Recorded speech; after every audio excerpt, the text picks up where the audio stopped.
Yo, yo. Good morning. Good morning. Good morning. It is 9 a.m. 9 a.m. here in Atlanta, Georgia, on November the 18th, Friday, November 18th. What up, Carlito? Man, I got some news for y'all today. We got something to talk about. We got a lot to talk about. I hope y'all are ready. I hope y'all are ready. Everybody rise and shine. It's on and popping. Oh. Let me get this connected right quick. There we go. We should be connected on all. We should be busting on all cylinders right now. Yeah, man. Welcome to this morning show, y'all. Yeah, y'all. Let the music get into you. Let the music get into you. Yeah. Letitia, good morning. What up? Yeah, I was on late last night, man. I got a whole explanation. There's a whole story that goes along with that. We'll get into that in the latter part of our conversation. But yeah, man. I hope y'all read the headline. Yo, I be wanting y'all to read the headline, like real talk. Razzle dazzle. Y'all gotta read them headlines, man. I put them headlines up for a reason. The title of today's show, man. What up, DJ Dub? Yo, do you know I almost got banned last night, man? We gonna get into it. We're going to get into it.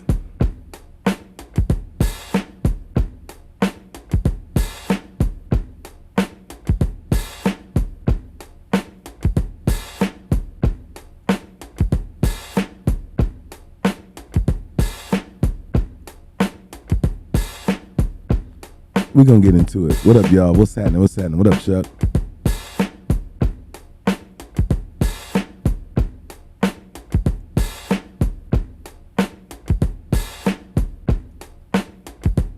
Oh, and we celebrating. I gotta make sure we put all this. I gotta make sure I put all this stuff together. Cause we celebrating too, man. Listen, what up, Lindsay? Lindsay, I got a lot of conversation for today, man. Here's some things going down. It's some things going down.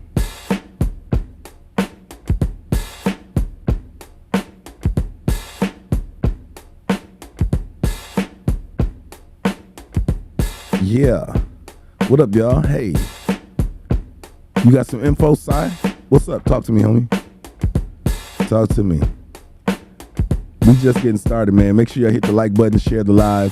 We got a lot to talk about today on this today's conversation on Bite to Eat. We'll get started in just a minute. What up, Jaywan?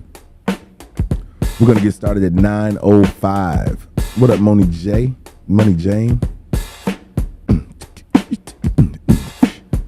We're gonna get started, man, at 9:05. It is 9:04 right now, but 9:05, we're going to get into it. Make sure y'all are sharing the room. Share the live. Get as many people in here as possible right now. Make sure y'all are sharing the live. On top of sharing the live, of course, hit the like button, but share the live. Darling Nikki, what's happening? Share the live, y'all. What up, Bone Crusher? Share the live, y'all. She says the first time. Hopefully it won't be your last time. I know some of y'all might have snuck in last night. Are you a troublemaker? You always in some. First Chick-fil-A, Sally's. How do you find these problems? I'm like Cat Williams. I don't find these problems. These problems find me. Atlanta and Jefferson murder trial coming up. Wow. Okay. Tatiana. I'm gonna have to look into that. Definitely. If you want, DM me and put some information together for me so I can look into it. What is this at LA? LA just sent me something. I can't see it right now. All right, we're about to get started. It is 9:05. Let's talk about it. It is Friday, November 18th. In Atlanta, Georgia right now, it is 32 degrees. This is what I need from y'all, man. Type your city and your state and give me what's the temperature, man? I need to know what the temperature is around the world. So talk to me. Talk to me. City, state, and your temperature. Here is 32 degrees with a high of 50 degrees today. So it's still chilly. If you woke up before 9 o'clock, if you got out in the streets around 8 o'clock, woo, it was 29 degrees. Below freezing. I moved out of Michigan to get away from those kind of temperatures, man. You know what I'm saying? I was trying to get away from those kind of temperatures. But I'm here in Atlanta and it's totally different. Tavares, Florida, 52 degrees. Gotta be nice. What's the high? Give me what it is now, and then what the temperature is going to get to tonight or later on this evening. I just need to know. I'm going somewhere next week where it's going to be 80 degrees, baby. 80 degrees in blue water. Gotta love that. What? Yeah. Pond City, Oklahoma is 27 degrees. Stop it. San Antonio is at 50, so that means it's going to get warm, huh, Magdalena. Texas is 49 at high 58. Nice. Okay, 58 ain't so bad. It's still a little chilly. St. Louis, oh my goodness, 25 degrees. Stop it. I am not going to the Galleria today. I will not go see the Arc. I will not go to Union Station. Oh my God. I might stay in and have me some little emos. I don't know. Beaumont, California, 38 degrees. Boston, 38 degrees. That's crazy on both sides of the thing. Minnesota is high of 25. How's that a high? That's a low. Sheesh. H-Town, 46 degrees. Okay, so the middle is like 30, is in the 40 degrees. Mount Vernon, New York, 37, the high of 43. Nice. Florida, 63 degrees. I could deal with 63 degrees, but I know you Floridians are like, yo, it's freezing. You know what I'm saying? Yo, I'm excited. I want y'all to be excited. We have an amazing weekend ahead of us. Y'all know why? Do y'all know why this weekend is going to be super dope? Do y'all know? I need somebody to tell me that they know why this weekend is going to be amazing. Do y'all know what this weekend is, by the way? Ooh, Lindsay said Toronto is 31 degrees. So I was going to say -1 Celsius. You'll definitely have to get out to go get some hood rice, though. Indeed. Palo Alto, California, low of 42, high of 64. I can rock with 64 degrees. Oh, Jenny says her birthday weekend. All right, listen, it's her birthday weekend. With your bad self. It's her birthday weekend, y'all. She said, will you move your head? I'm moving it. Chuck say it's a celebratory weekend because he ain't got to work. That's what's up. Pamela says she off too. That's why. Nah, man. Y'all don't, it's, you know what I'm saying? Yo, y'all send a happy birthday out to her real quick, y'all. Y'all know how we do. Yeah, send her a happy birthday. Yeah, I changed it up. No, that's how I look. That's how I look. Let me switch this though, because I know this be, if I don't flip this, my sign in the back says evil. Yo, y'all still haven't got it yet. Shout out to all the Scorpios. That's what he said. Yeah, he said, you got to put this on for the Scorpios. Hey, did I do a thing last night for the Scorpios? We'll get into that later. If you missed it last night, listen, last night, woo, I ain't going to talk about it. I said I wasn't going to talk about it. I ain't going to talk about it. All right, so I can't believe none of y'all know what this weekend is representing. She said, come on, it's all the way from Slatton, Texas. Good morning. 27 degrees. Woo, Miss Thomas. Stop it. Outside of the birthdays and the people that don't have to work this weekend, y'all do know why we celebrating, right? Come on now.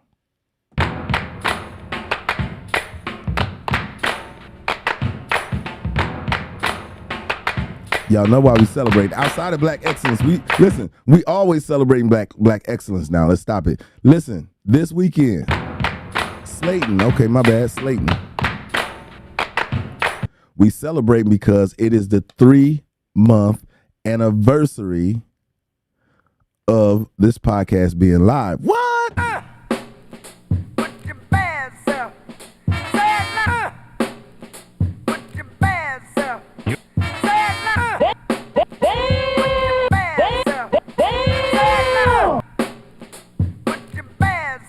Game over. Yeah. Oh, wow. We'll talk about that, LA. If y'all didn't know, Gonna learn today. Gonna learn today. Alright.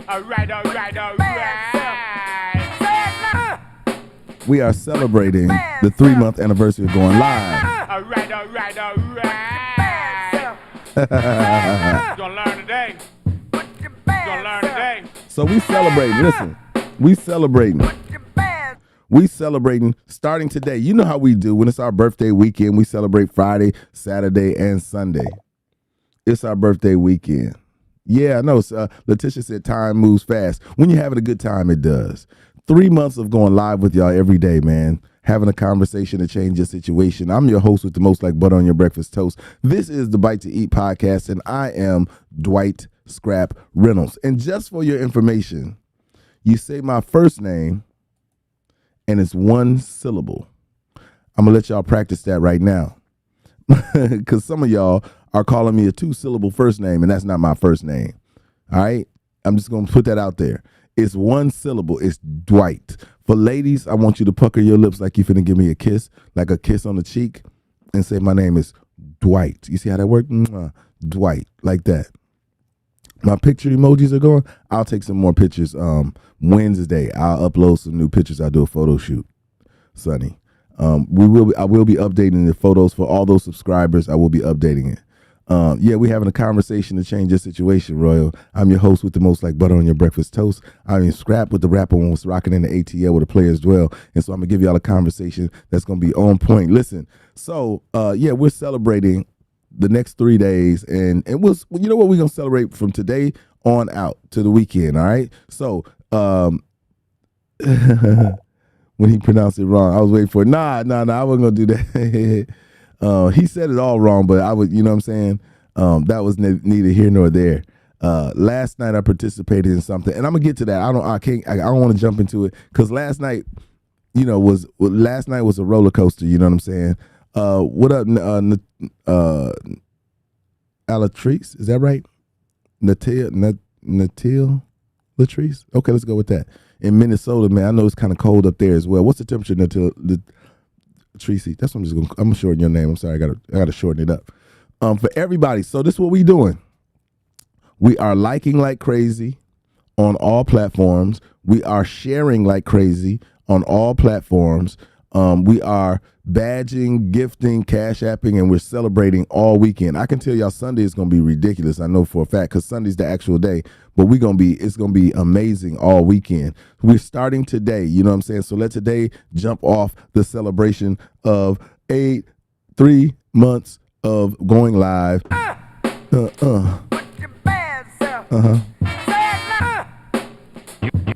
DJ has only just begun. That's right.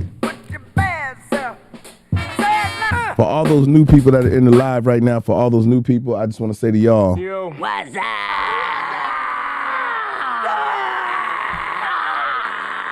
what's up? So, man, let's jump into it, man. Let's get into a little world news a little bit. So, how about this? A guy in Dearborn, Michigan, $10.5 million was found in the walls. Not yet, it isn't, Chuck. Only time it's going to do that is with you guys' support. Until we get it all straightened out, you know what I'm saying, until this thing starts popping, it's going to have to be a grassroots movement. But $10.5 million was found in this man's house. You know, of course, he got arrested because this dude was a pharmacist. Anybody got any idea what he was slanging? Anybody got any idea what he was slanging? Jenny says snow showers. Eesh, 28 lows, 17. Dang. Indiana, yeah, Indiana's right near Michigan. So this guy's in Dearborn, Michigan, y'all. The feds came down on him. Yo, I appreciate that. Excuse me. LA bought the first badge over there on Instagram. Nah, DDT said pure snow, not to cook. Nope. Pills, nope. Close, James. Chuck, you close. Listen, just when y'all thought it was over, it was different. This guy was selling promethazine in the cough syrup. So he was selling that scissor. He was supplying that lean. He was on that purple. Yeah, a pharmacist. He bought 300,000 bottles of cough syrup, and he was the supplier for all the drug dealers in Dearborn. Now, mind you, here's the crazy part, and this is how y'all can, when we talk about the disparity in, not only the penalties, but the whole course of action that goes along with these people who commit these felonies that aren't black. He, of course, he was not black. He owned his own pharmacy. He was, I want to say he was of Indian descent. And he got into, he was a drug dealer. Ultimately, like, he was a legitimate drug dealer. No, it wasn't because he didn't pay taxes. You can't buy 300,000 bottles of cough syrup. You're gonna learn today. Yeah, you can't do that. And he, you get on people's radars when you do that. You know what I'm saying? And then he had so much money he could not put it in the bank.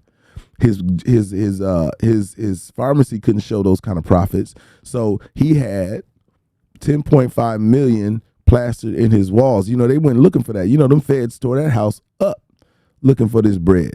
But he made all this money by slanging cough medicine. So here's what the disparity is in the sentencing.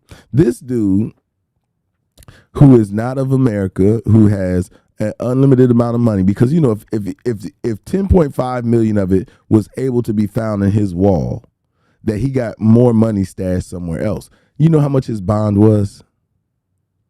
$10,000. And he was released on a non-restricted bond. Do y'all know what that means? That means he can go wherever he wants to go. He can do whatever he wants to do. Do you know how you or me or anyone who looks like us would be on a tether?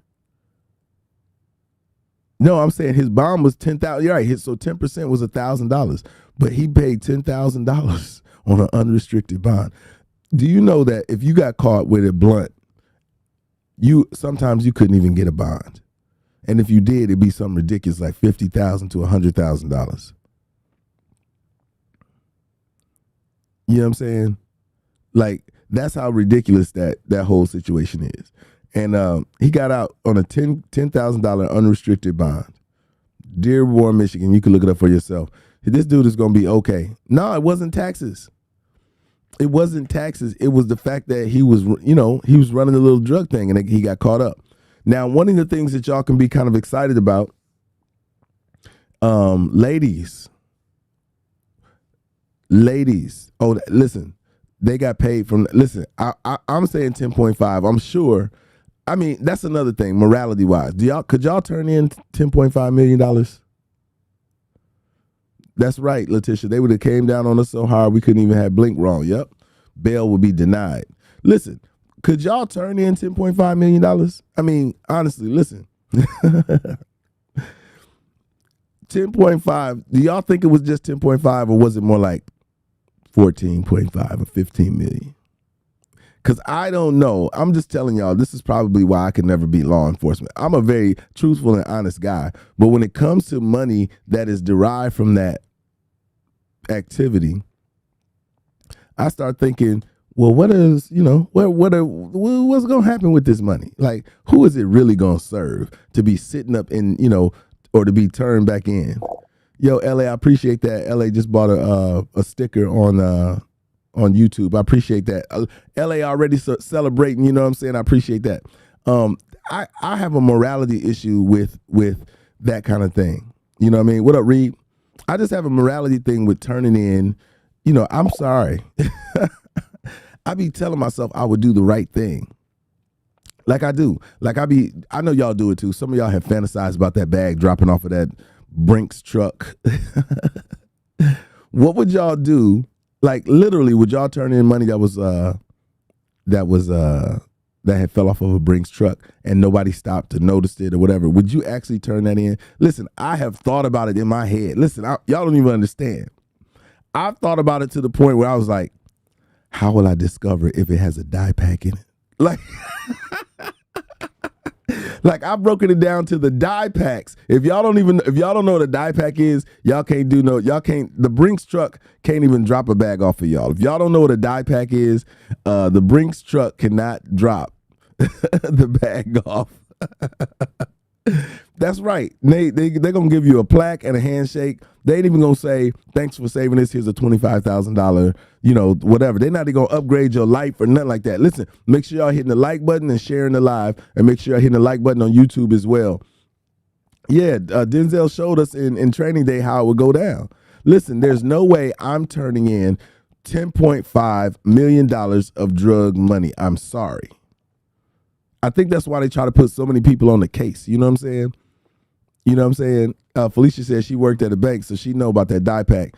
Yeah, Felicia, especially here at ATL, you know what I'm saying? Listen, I'm sorry. I am not messing with it. I have thought about it. Like I've thought about all the ways that I would get around the die pack. I'm like, do I soak the bag and then dry the money? Do I take a knife and cut across the top? Do I just poke holes in it or cut out a little square just so I could just start taking out? You know what I'm saying? Like I literally, y'all tripping. If you don't think about these things, you ain't about that life. Like if you haven't thought about how to get the money out of the bag without destroying the bag and making that die pack explode, you don't, you know what I'm saying? You ain't thought about it like I thought about it. Because I have dreamed about that. And you hear about people turning in that bread. Listen, $10.5 million. I'm sorry. We're going to have a conversation. That's why I think that's why they make so many people go out to those situations, because you can, listen, if it's 7 of us, if it's 7 or less of us, if it's 7 or less of us out on one of those meets or one of those things, I'm sure we can come to an agreement. What up, Sassy? I'm sure we can come to an agreement. Listen, it's 7 of us here. Everybody take a, $500,000 for themselves. Everybody take $500,000. What's the difference? You know what I'm saying? What's the difference between 7 million and 10.5? What's the difference? The difference is a new lifestyle for us when we not working this bullshit ass job. Excuse my language. When we, I'll say it like this. What's the difference is a lifestyle change from this bullshit ass job that we working right now, where these motherfuckers don't pay us enough money. Yeah. You know what I'm saying? So I would think, I'm sorry. I'm not a criminal, but I think that would bring out the criminal in me. I think we all have some, I want to get aheadness in us, and it would make us think differently about it. But yeah, I don't know if I'm turning all that money in. I'm sorry. She said, well, I worked during Y2K and I always had $1 million in the vault. I had a bank alarm code key. Woo! But let that money drop off in the hood. Let that money drop off somewhere on the drive and nobody stop. Yeah. The difference is $200,000 that you need to access tax. You don't understand. They are not seeing that money back from me. I'm sorry. With your bad self. I'll be out. I would be out. Listen. Good news, ladies. Good news, ladies. In Georgia. I don't know if it's good news. I don't even know how to bring it to like that. I don't want to say good news. I want to say, well, it is good news, and this is why it's good news. I believe that you all should have choices. I believe that nobody should take your choice away. Your body, your choice, right? I believe that it's all up to you in how you present and what you want out of life and how you deal with it. The things that you do are personally yours to deal with. But in other news, y'all have had a victory. Y'all had a victory. I'm not paying taxes on that money either, by the way, Royal. If I take $500,000 off of a drug case, it's going to be plastered in my walls. I am on YouTube, Royal. I'm on YouTube right now under the same name, just Dwight_Scrap_Reynolds. I'm live on YouTube as we broadcast. We broadcast YouTube, Facebook, LinkedIn, Twitter, Instagram, and TikTok all at the same time. Under the same name, Dwight_Scrap_Reynolds. It may be different on a couple of those, but most of the time I'm broadcasting. Those are the main ones on YouTube, from YouTube, Instagram, and TikTok. But check this out. Ladies, the right to control your body in Georgia, that that ban that they had where they had a 6-month, was it 6 week, a 6 week ban on abortions. Well, they took that ban away. It has gone back to the Roe v. Wade, whatever it was before. You are not regulated by any of those laws. So give yourselves, give the justice system a round of applause. Yeah, I think it's important that you get your own choice. You know what I'm saying? I think that it's up to you, and nobody should judge you for the choices that you make, because nobody has got to live your life but you. All right.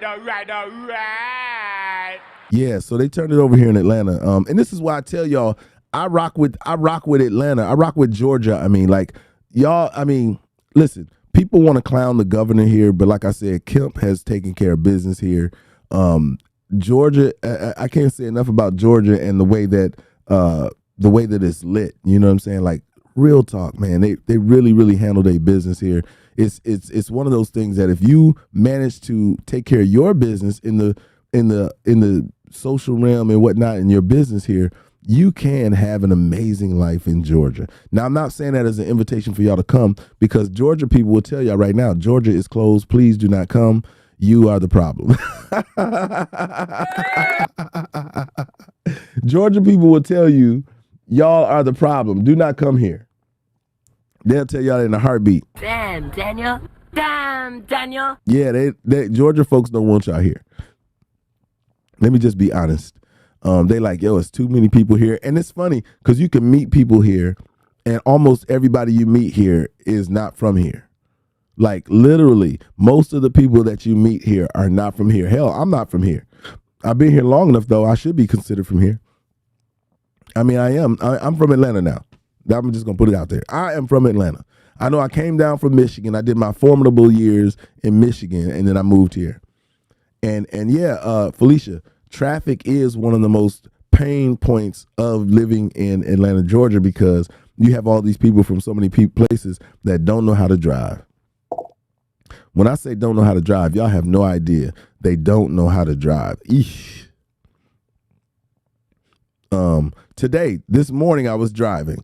I pull out of my subdivision, and I'm going, and a car pulls out from across the street in his subdivision and turns directly into my lane. And I'm blowing the horn at this fool like, yo, where you going? Like, you don't see me here? I laid on the horn. I never hit the horn, y'all. It's pointless. But I had to lay on it because he would have slammed into the right, the front left side of my car. That's just how dumb it be. They'd be like, listen, if you ain't awake, man, go home. Like, pull back up in your driveway and then start over. But don't get me in no accident. EJ, I will tell you, EJ said, y'all in Atlanta drive too fast. I will tell you, so my philosophy, and I'm part of that problem. There hasn't been a day I've been in Atlanta that I haven't, if I've gotten on the highway in Atlanta, EJ, you saw me go by you at about 110 to 120 miles an hour. I'm sorry, I drive fast. My philosophy is the less amount of time that I stay on the highway, the less chances I have of getting into any trouble. Knock on wood. The faster I get off the highway, the safer I feel. So I don't want to spend a lot of time on the highway. So I bust a move. What's the fastest any of y'all have ever been in a vehicle? What's the fastest y'all have been? Driving, the fastest I've ever gone in a vehicle was 160 miles per hour. As a passenger, it was 180 miles per hour. In the vehicle when I was driving, it was a gold 911 Porsche, and that was on my prom night. And then the Ferrari 355 was 180 miles an hour down the causeway in Miami.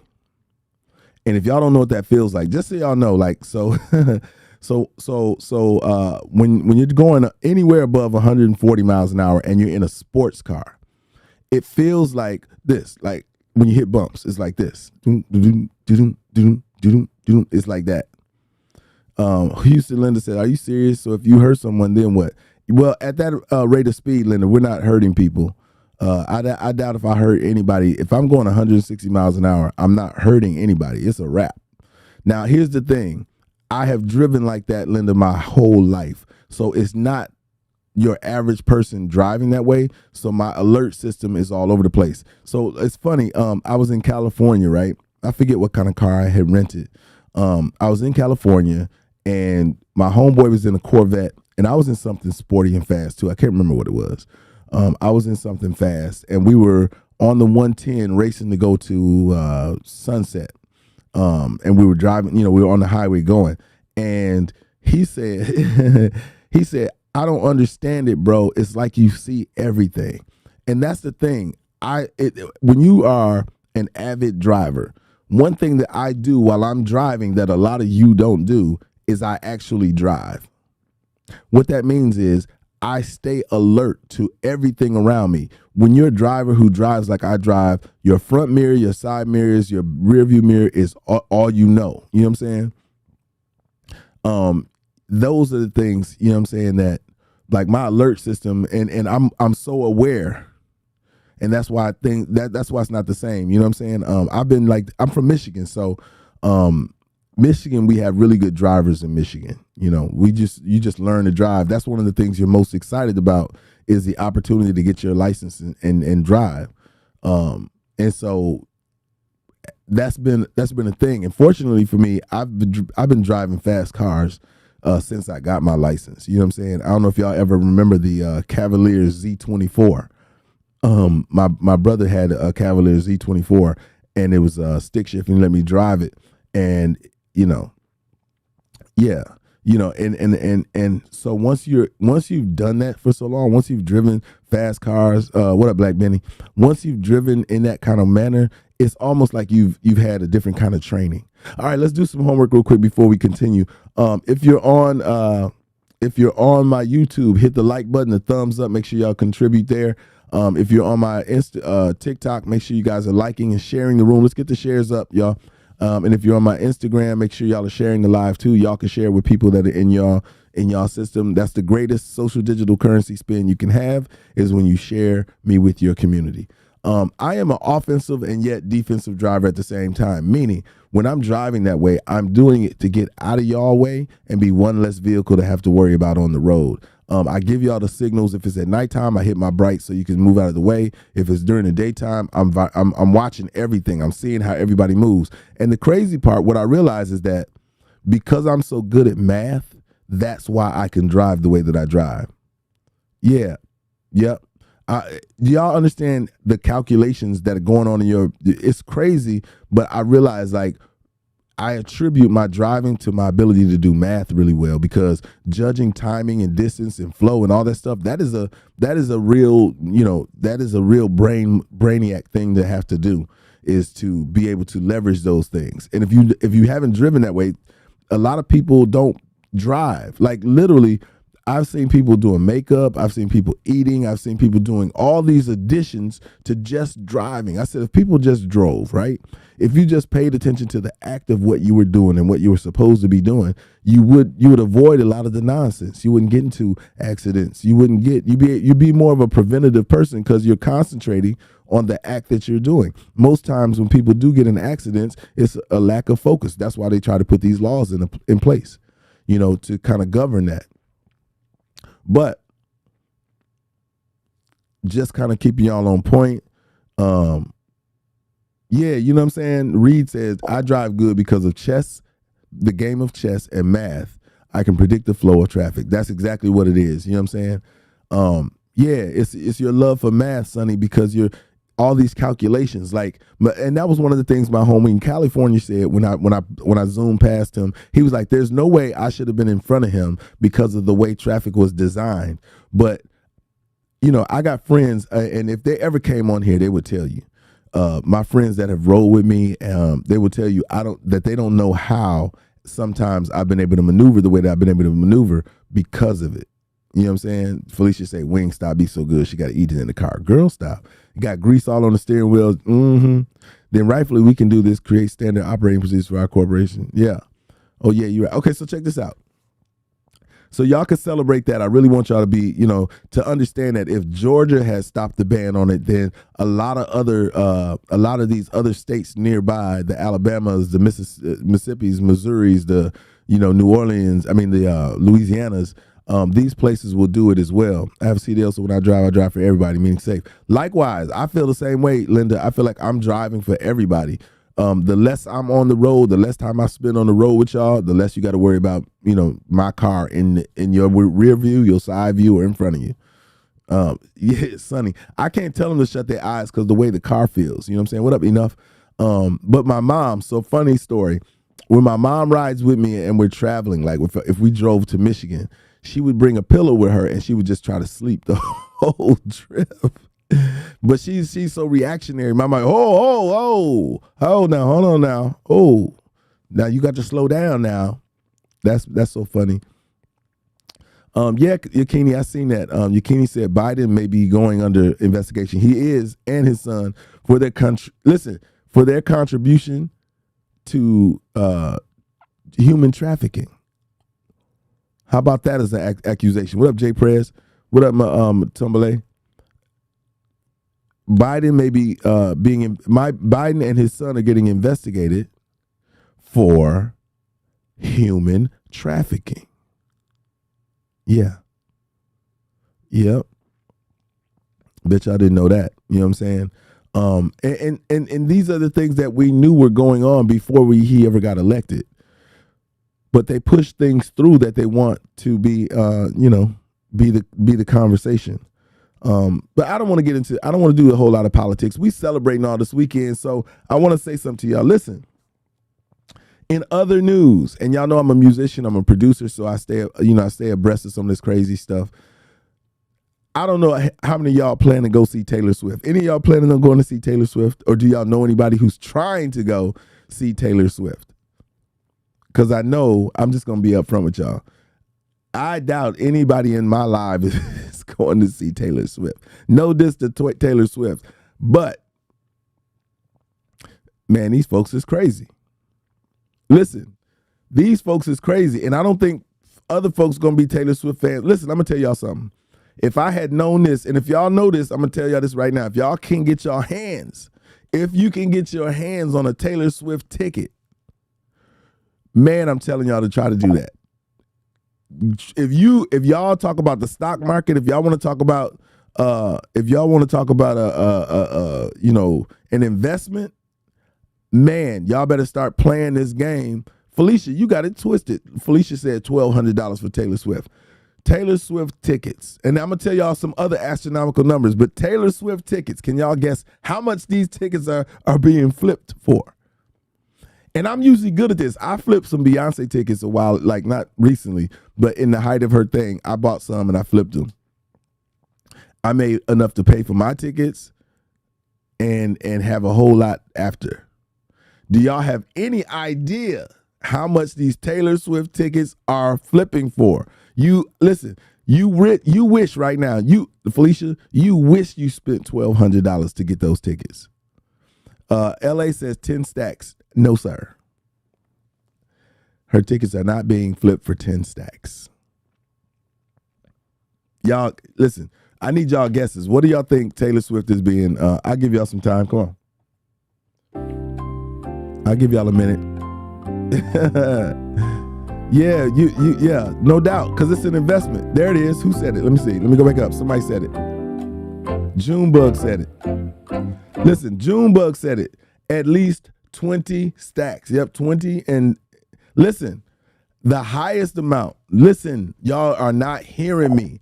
The highest amount her tickets are being sold for are $90,000. $90,000. Is anybody in here paying $90,000 for some tickets? Nope, I didn't think so either. Listen, can you imagine spending, let's say $300, like you're first, or you're part of like a part of a credit card company? You know how Citibank does, or these Amexes or whatever, they're connected to early purchases. Imagine you're purchasing a ticket early for $300 and you got good seats. I would buy 4 to 8. Now Prince, I don't know if y'all knew this before he passed. He had a system in place where you could not buy more than 4 tickets to his concert. I didn't know if y'all knew that. You could only buy 4 tickets. If y'all don't think, listen, her concert is sold out. They had to stop. Listen to this. Y'all are tripping. They had to stop. Listen to me. DJ Duff said, that's chump change. Listen, Ticketmaster had to shut down. Ticketmaster had to shut down because when her tickets went on sale, they broke the system.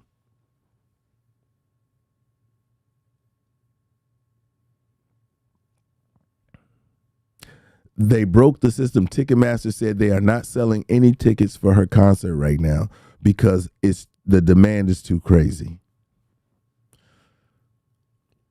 Listen, if y'all don't listen, if I wanted to tie this thing full circle, I got a question for y'all.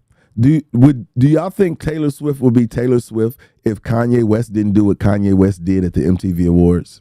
How about that? How about we put that on the ticker? Cause it don't make no motherfucking sense. No. Yes, hers is higher than Beyonce's. Her fan base is different, Linda. That's why. You know what I'm saying? Do y'all think see, that's the question of the hour. Do y'all think that Taylor Swift will be Taylor Swift had Kanye West not walked up in the middle of her acceptance? Because for me, I am in the music industry. I did not know who she was. That's funny, DJ Dub. I didn't know who she was. I didn't know who she was, Red Fox. I promise you. I had never heard of her until that incident. And then I went back and checked her. I was like, oh, she's been in the business. But she was supposed to be a country person. And what they did was they took her and made her mainstream pop after that. Yep, see, that's what I was saying, Pam. I didn't know who she was. But Red, she wasn't that. She was popular, but in country. She wasn't popular on a global sense. He skyrocketed her career. She really owes him a debt, a serious debt. Because when she popped off, like I said, when he got on that stage, I was like, why he interrupting her? Because that's where she started. She started in country. That's the part that most, like, Taylor Swift was a country artist. And that's why it was like, how is she beating Beyonce, who's been running the game? That's why he went up there, because it made no sense. Like, let's put it all together. So if we believe all things happen, you know, as a construct, then we have to believe that this was no accident. Like, I don't think Kanye West going up there on that stage was an accident, and that some of this wasn't, like, you know what I'm saying? I'm one of those people who believe, like, if it's too good to be true and it works out for everybody, because he instantly at that point became the villain, but he became the raw, like, he said what everybody was thinking. And on her side of it, she instantly became the white girl who was attacked by this black dude. You know what I'm saying? And we know how everybody, and goes to that. Yeah, you know what I'm saying? Everybody made it come up. So in my mind, what up, Trini? In my mind, I'm almost, what up, Teray? I'm just believing that there was more to it. And then we look at her career ever since. She has not failed. Now, what I will tell you is she's got one of the dopest business practices in the music business. She's got one of the dopest business practices in the music business. What up, Lady Kiki? If y'all have not heard, the way she structures her business, right? That's funny. DJ Dub said a lot of people don't even know who I am either. Hell, at this point, I'm not sure. That's hilarious. Check this out. In the music business, I don't know if you guys know how it goes, right? You get a manager, you give him a percentage. What up, Charlie? You give your manager percentage, you give your agent a percentage, and those people that work with you, a lot of those people work off percentages. Well, this smart little bunny rabbit named Taylor Swift decided to hire everyone and give them a salary. Now, if y'all don't know how dope that is and what that means and how far ahead of the game she's thinking, giving people a salary makes people have to work to keep their jobs. When you put people on percentages, sometimes they don't do the work. Sometimes it's like a salary. You know, if y'all got a salary job, y'all, you know, you do your job, but do you do your job? You know what I'm saying? Do you like, oh my gosh, I'm busting it wide open? Nah, because you're on salary and you know you're going to get that money anyway. But if I hire you and your job security is based off of your performance, then you're going to actually go above and beyond because you want a what? Higher salary, especially from somebody you know can pay you what she can actually pay people what they're worth. You just have to establish what your worth is with her by having an amazing ability to do your job. Like I was like, yo, this is one of the most brilliant, because listen, a lot of the industry, especially black artists, work off percentages. They don't say, hey, I'm gonna pay you this much money a month to manage me. I think that's one of the smartest things an artist can do. Is say, listen, let me put you on a payment. That way, when I get my check, I ain't got to worry about breaking down the percentages, or your pay won't. I don't have to worry about me paying you $100,000 for a job that you're only doing $30,000 worth or $40,000 worth. I don't have to do that because the percentage, because we had a really great year and these percentages go way up. I want to be able to, I can give you a bonus. If I say, hey man, I want you to manage me, I'm gonna pay you $60,000 a year. That's your salary. And I have a $10 million a year. Nobody should be upset because you accepted this job at $60,000. And you probably, and if you went above and beyond your job, I'm going to increase your pay. I might throw you an additional 40 and make it a whole $100,000. It gives me the flexibility to give you that bonus, and then it gives you the flexibility to say, because I did my job so well, I want a pay increase. And why wouldn't I give you a pay increase? Now, you can't hold me hostage, because that's the other part of the fact that I gave you a salary, is that you can't hold me hostage. Somebody else will jump in and try to do your job at that 60 grand that I hired you at. That's the thing about working in corporate America, is that each person that's working a certain position is and will be replaced. But if you make yourself undeniably undeniable, if you make yourself where they can't run away from what they're paying you, you become, they got to treat you right. They got to pay you close to what your worth is. That's all you really want, is the value of your time to increase. Some of you are loaning your time, which is the greatest commodity. You're loaning your time for whatever your salary is. So if you get paid, I don't know, $800 a week, you bust that down 40 hours, and that is what your hourly rate is worth. That's how much an hour means to you. You know what I mean? And that's how you leverage it and figure out what your, you know what I'm saying? Yeah, it's not a loan, Red. No, you're not loaning your time out. You're giving your time away. This is what you're bartering. You're bartering your time for your salary. What up, Capone? So when you think about that, maybe you'll reevaluate how you spend not only the time you're using while working, but the time that you spend when you're not working, because that time has value too. And a lot of people aren't using that extra time to make more money at a rate that's more compensatory to what you want.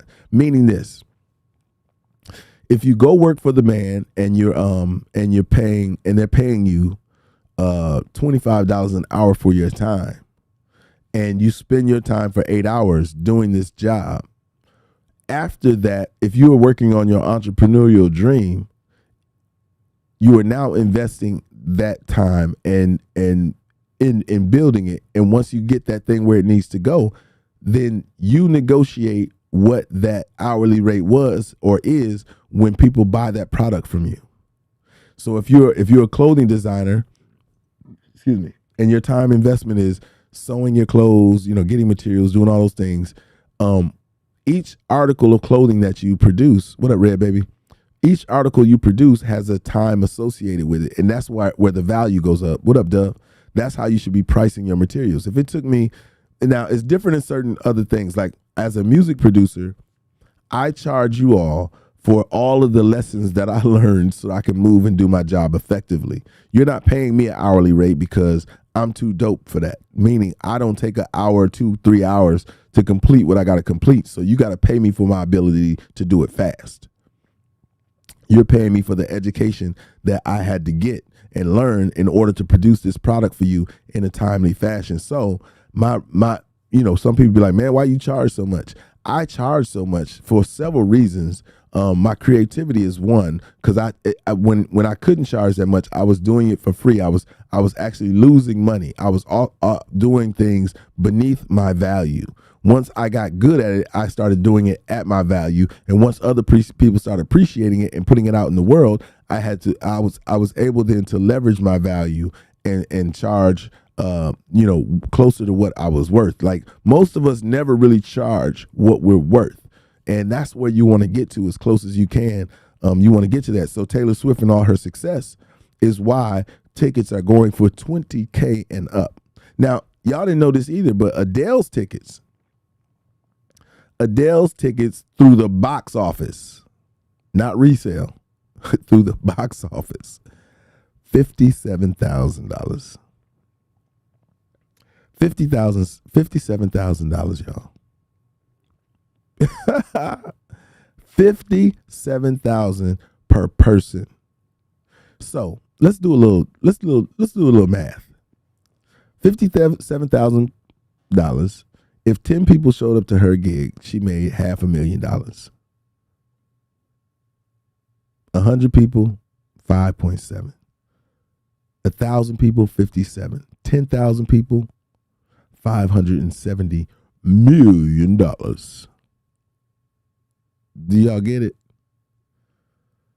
No. Red. No. So Red, Taylor Swift's money is through resale. Like I said, you could probably buy some of her tickets for $1,000 or whatnot. But on the resale, because they're so unavailable. So here's the difference between the two. Taylor Swift's tickets the accessibility to them is very limited. Adele's are priced at such a place where you gotta be able to afford. She's catering to a whole different group of people. You feel what I'm saying? It's a whole different group of people. But yeah, through the box office. So you're actually saying, I'm going to debit. I don't even know how you pay for a $57,000 ticket. You got to have a black card. And then you got to call them and tell them, hey, there's a charge that I want to run through on my account. So don't be alarmed when you see. And here's the thing. Nobody's buying one ticket to Adele. Nobody's doing that. You're buying at least a minimum of 2, a maximum of 8. If 10,000 people show up, and this is just to one show. Come on, man. If 10,000 people showed up and paid that price, come on, man. I would just tell Adele, with your bad self, say it loud. That's what it, and that's, but see, here's the difference, Felicia. Felicia said, I'll buy the CD. The difference is this. It's a totally different experience when you go to actual one of these shows, right? You got to remember, one of the grandiose things about your life is going to be the experiences that you are a part of, that you've put yourself into. And so when there it is, Tashi. I will pay for the experience. That's right, Trini. It's better live. You ain't been to a concert, Red? You are tripping, man. You better find that act. I regret two artists I never got to see live, Michael Jackson and Prince. And I regret the Prince one even more because I had an opportunity to buy some Prince tickets for his very last show here in Atlanta.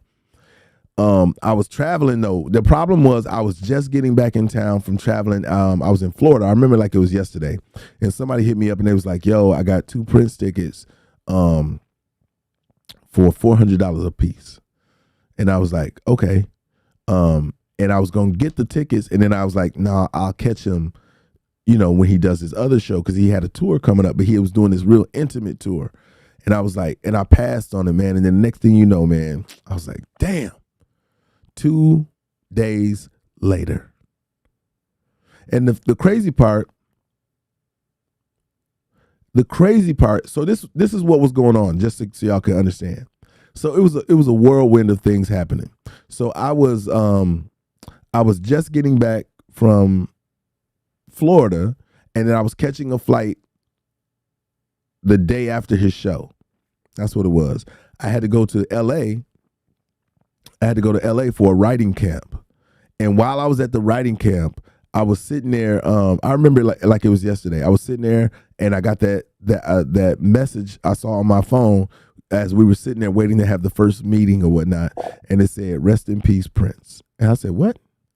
And then I went to TMZ and it was like, "Yep, it's true." And I was the one who had to tell the whole group of people I was with. I was like, "Yo, like, I'm like, it's crazy." And they're like, "What?" I was like, "Yo, Prince just died."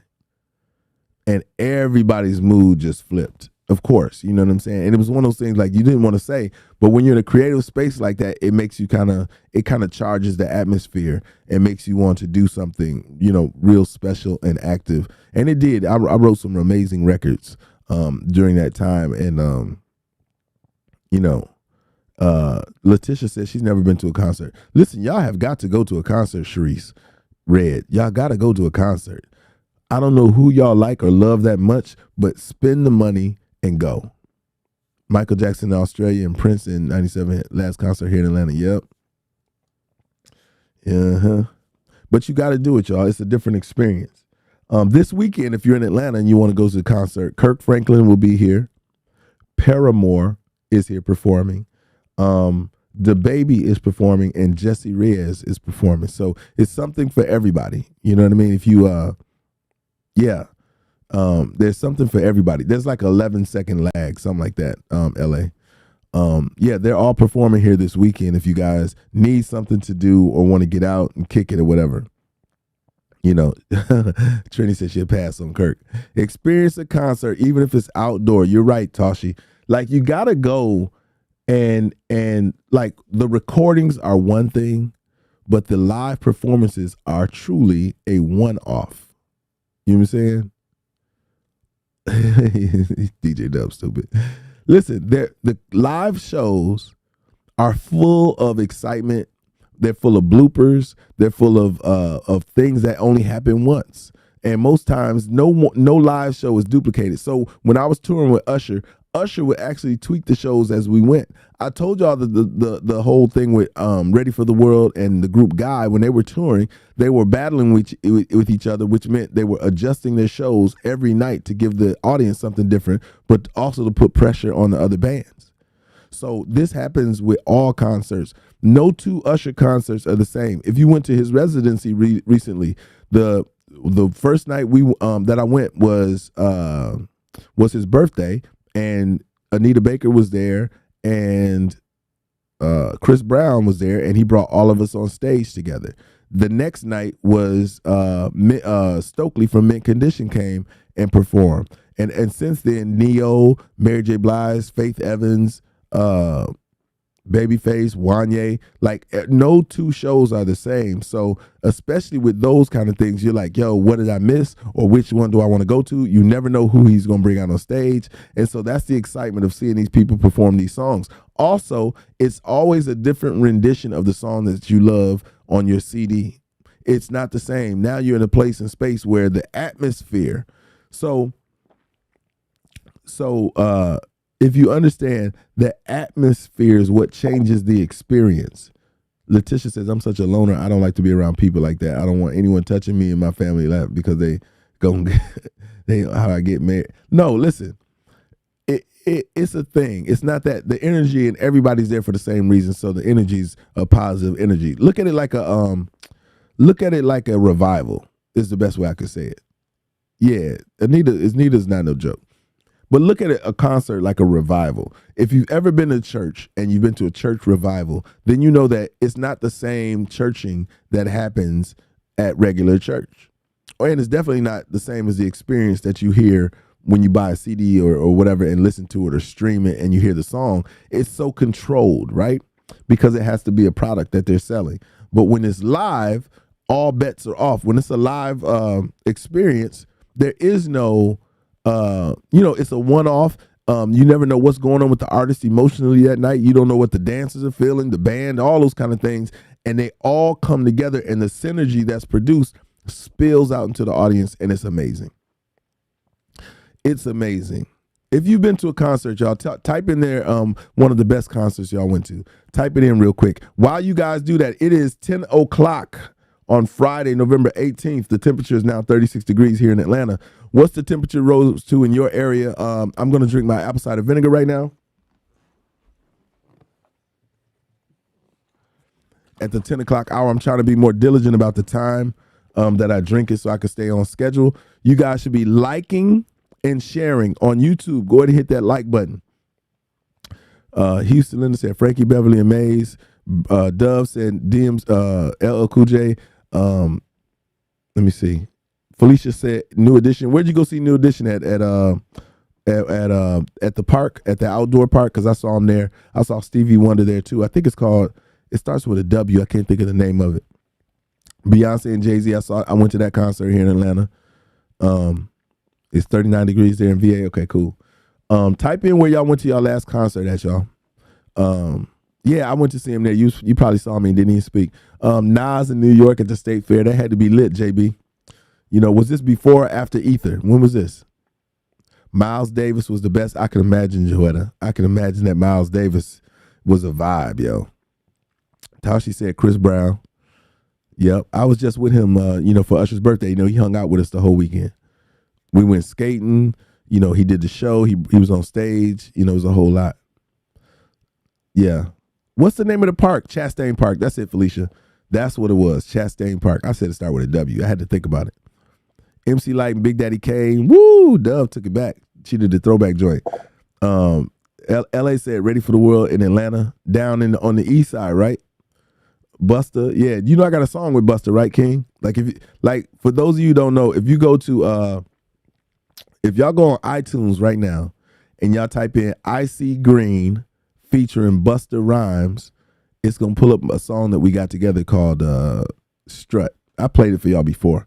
But I don't be talking about, y'all know me, man. I don't even talk about a whole lot. My favorite show, it's crazy because I've toured with Usher. I've toured with a whole bunch of other bands, and I was on stage before. So one of my favorite ones was Dub said himself. That's funny. One of my favorites was on the heels of an Usher show. So we did a show. We were in Canada, and Usher performed in Canada, and it was East Point for LA. Yep.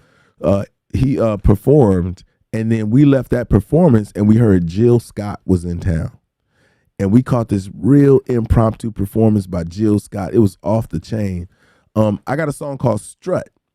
It's STRUT. So if you put it in Strut featuring Busta Rhymes, my artist name when I'm performing, I go under the name I See Green because my eyes are green, but because it means growth and it means dope, it means so many different things. But it's I See Green. I was signed to RCA Records. I don't know if y'all knew that. But yeah, you got to get out. Yeah, and so we caught Jill, and it was crazy. It was like a whole vibe. And of course, she shouted Usher out, and we went backstage and kicked it with her for a little bit. But the show in front of being out in the audience, you got to think about this, y'all. I don't see a lot of concerts from the audience perspective. Like, I'm usually backstage, and it's a whole different thing happening backstage. There's so much activity happening that you don't really get to see or feel the same kind of energy that you get to feel and see when you guys. So during Usher concerts, I used to go out to, it's called The House, where they have the big mixing console in the middle of the arena. That's called The House. And there's usually seating for a guest right there. So I usually go there and kind of kick it. I went to R. Kelly's show. She said I still have my R. Kelly tickets I got for my 16th birthday when he performed in Wisconsin. They're in my scrapbook. That's what's up. I like the way you spell scrap too. R. Kelly's show was dope. It was good because I like the songs, but it wasn't. His performance wasn't ridiculously crazy, right? And there's a story, and there's a Strut. Yep. There's an article. There's an article in the Flint Journal when my group opened for R. Kelly, but that's a whole nother story. We'll talk about that another time. While we're talking about it, man, I wanted to check on y'all, man. Y'all see we doing something a little different today. You know what I'm saying? I hope y'all are enjoying today's show. It's a anniversary weekend. It's our anniversary. It's our anniversary today, LaTanya. So we're celebrating all weekend the 3-month anniversary of being able to go live on TikTok. and being able to bring this podcast to you guys. So if y'all can show some appreciation, hit the like button, hit the share button, Cash App, badges, stickers, gifting, do all of those things. We're gonna celebrate all weekend. We're gonna celebrate all weekend. I want y'all to. It's our anniversary, y'all. What do you do for people's anniversaries? You celebrate. Woo woo. We celebrate. You know what I'm saying? Celebrate.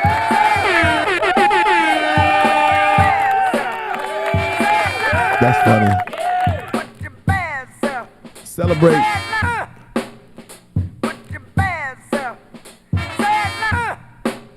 Y'all see how distracted I get? I was supposed to be drinking my apple cider vinegar. So I'm gonna drink my apple cider vinegar. I'm gonna give y'all some music to jam to for a second. Let me drink this.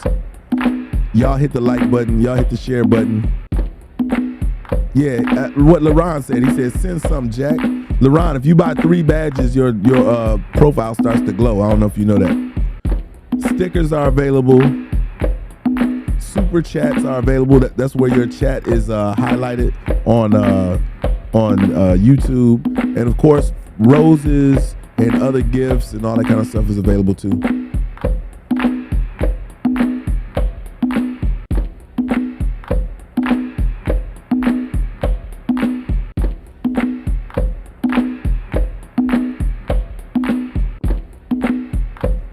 To the head, y'all. Woo! All right. Check this out. Now, one of the exciting things that happened this year, that I've seen happen, is a lot of my friends and people that I know that I work with are, see how your profile photo is glowing now? There you go. LA bought 3 badges on Instagram, and when you buy 3 badges, no matter what the increment, your profile glows. Excuse me. Enough said, I've been here ever since. Yes, right. So you celebrating. This is your anniversary too. What is he talking about? Girl, you, like a lot of y'all, we are all celebrating these anniversaries together. I want to get into this last piece right quick before I get into the other part. But the Grammys, how many of y'all like the Grammys? How many of y'all think the Grammys are on point? How many of y'all think the Grammys are on point? I've been nominated once. I've been to them twice, or I might have been to the Grammys 3 times, but my goal was always to, and still is, to receive a Grammy. I want that Grammy trophy somewhere in my studio. And I can be honest and tell y'all, I have not worked as diligently as I should be working to obtain one. I'm dope as fuck. Let me just keep it real. I'm really dope. But I have not put the focus in that I should to achieve the goal that I want. Red said she ain't watching any award shows in quite a while. Yeah, I have to stay attuned to it and abreast to it because I want to support those of my friends that are part of it. Yeah, but it wasn't this morning. Red, if you had heard me this morning, or if you had heard me last night. Anyway, those that know won't tell, and those that tell don't know. Like I said, we'll get into last night in a moment, but the Grammys are special, man. It's a crazy production, like when, behind the curtain, like when you go, like the red carpet is an event because there's so many people vying for you just to look in their direction and say something and wave or do something. It's super duper crazy. No, I don't have a Grammy yet, Izzy. I was nominated for one. I have not walked across that stage and thanked anybody. And the funny part is, guess who has it? Amelia, did you know this? Did you know that Ush has received 8 Grammys, but he's never walked across the stage and gave a Grammy speech, a winning speech? That's a fun fact that y'all never knew. It's like Usher has never done that. She said, my white friend said, you inside, you don't need shades on. She doesn't understand that I'm protecting the audience if I take my shades off. See that? Now y'all just focusing on my eyes or whatever. But if I take that away, y'all will be more, attuned to the conversation. You know what I mean? So let me put these back on. And you tell your white friend, shit, this is a black thing.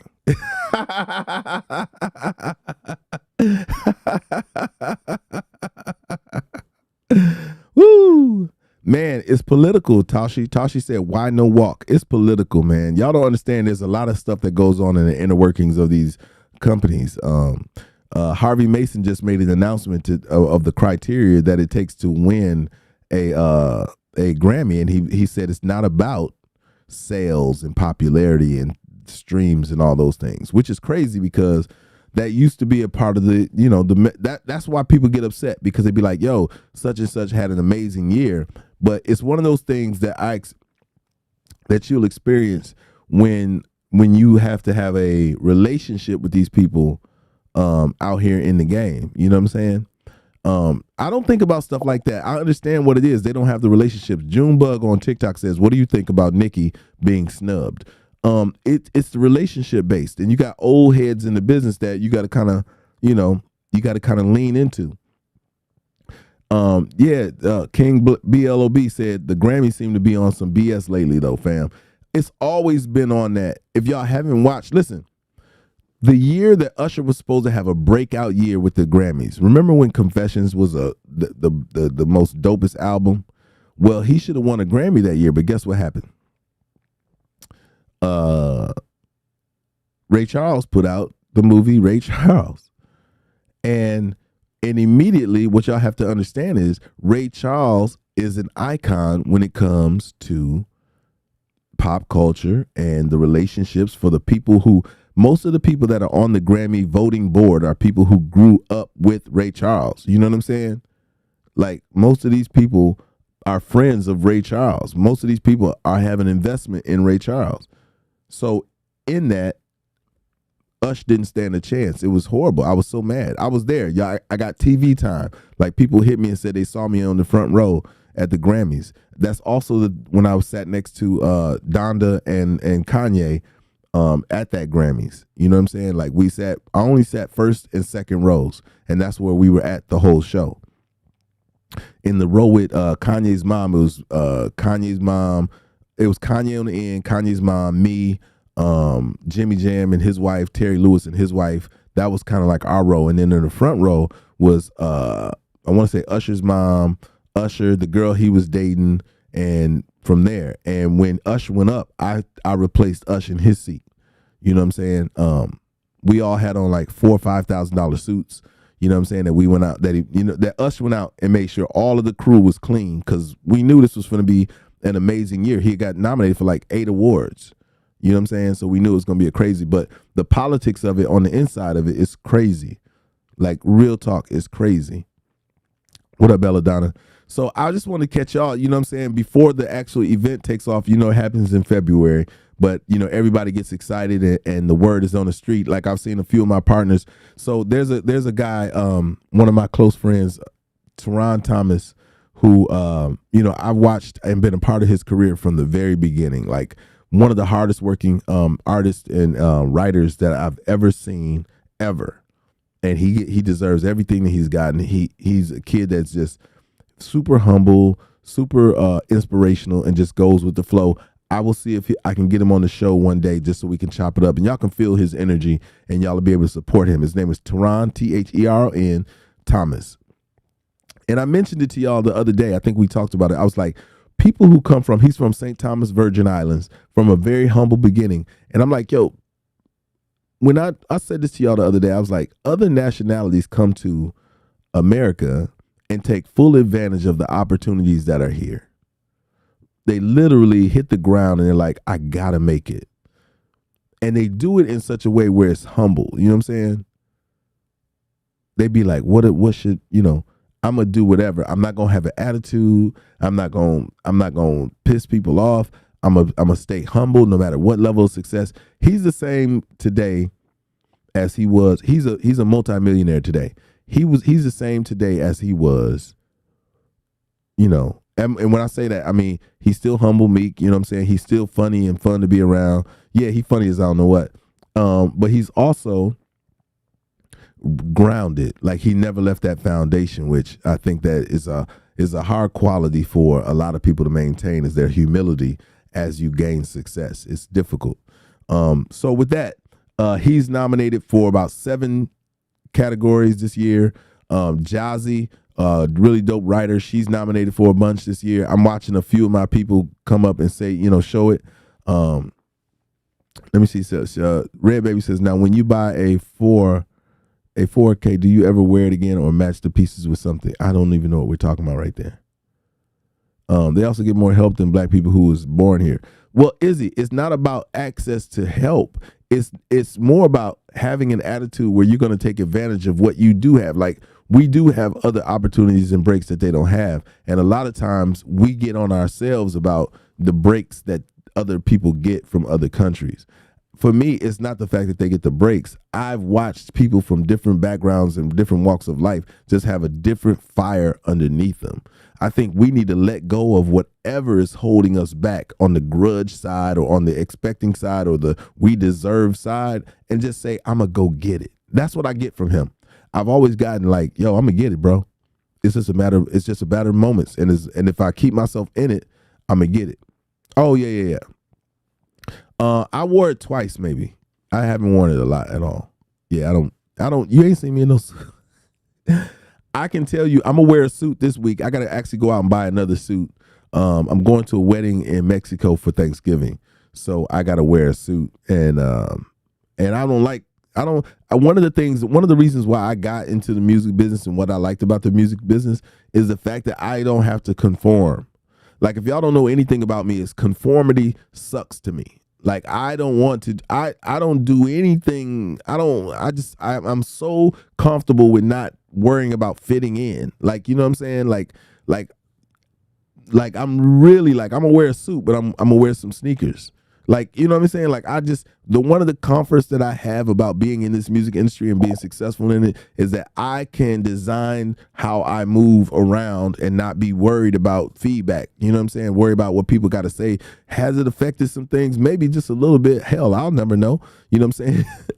But I continue doing it my way and vibing and whatnot. And I'm so comfortable with me. I think y'all get that from me in my transparency and how I move around. That I'm so good at being me. Like, I'm so comfortable and I'm so used to just being me and not worrying about the social constructs that are out there.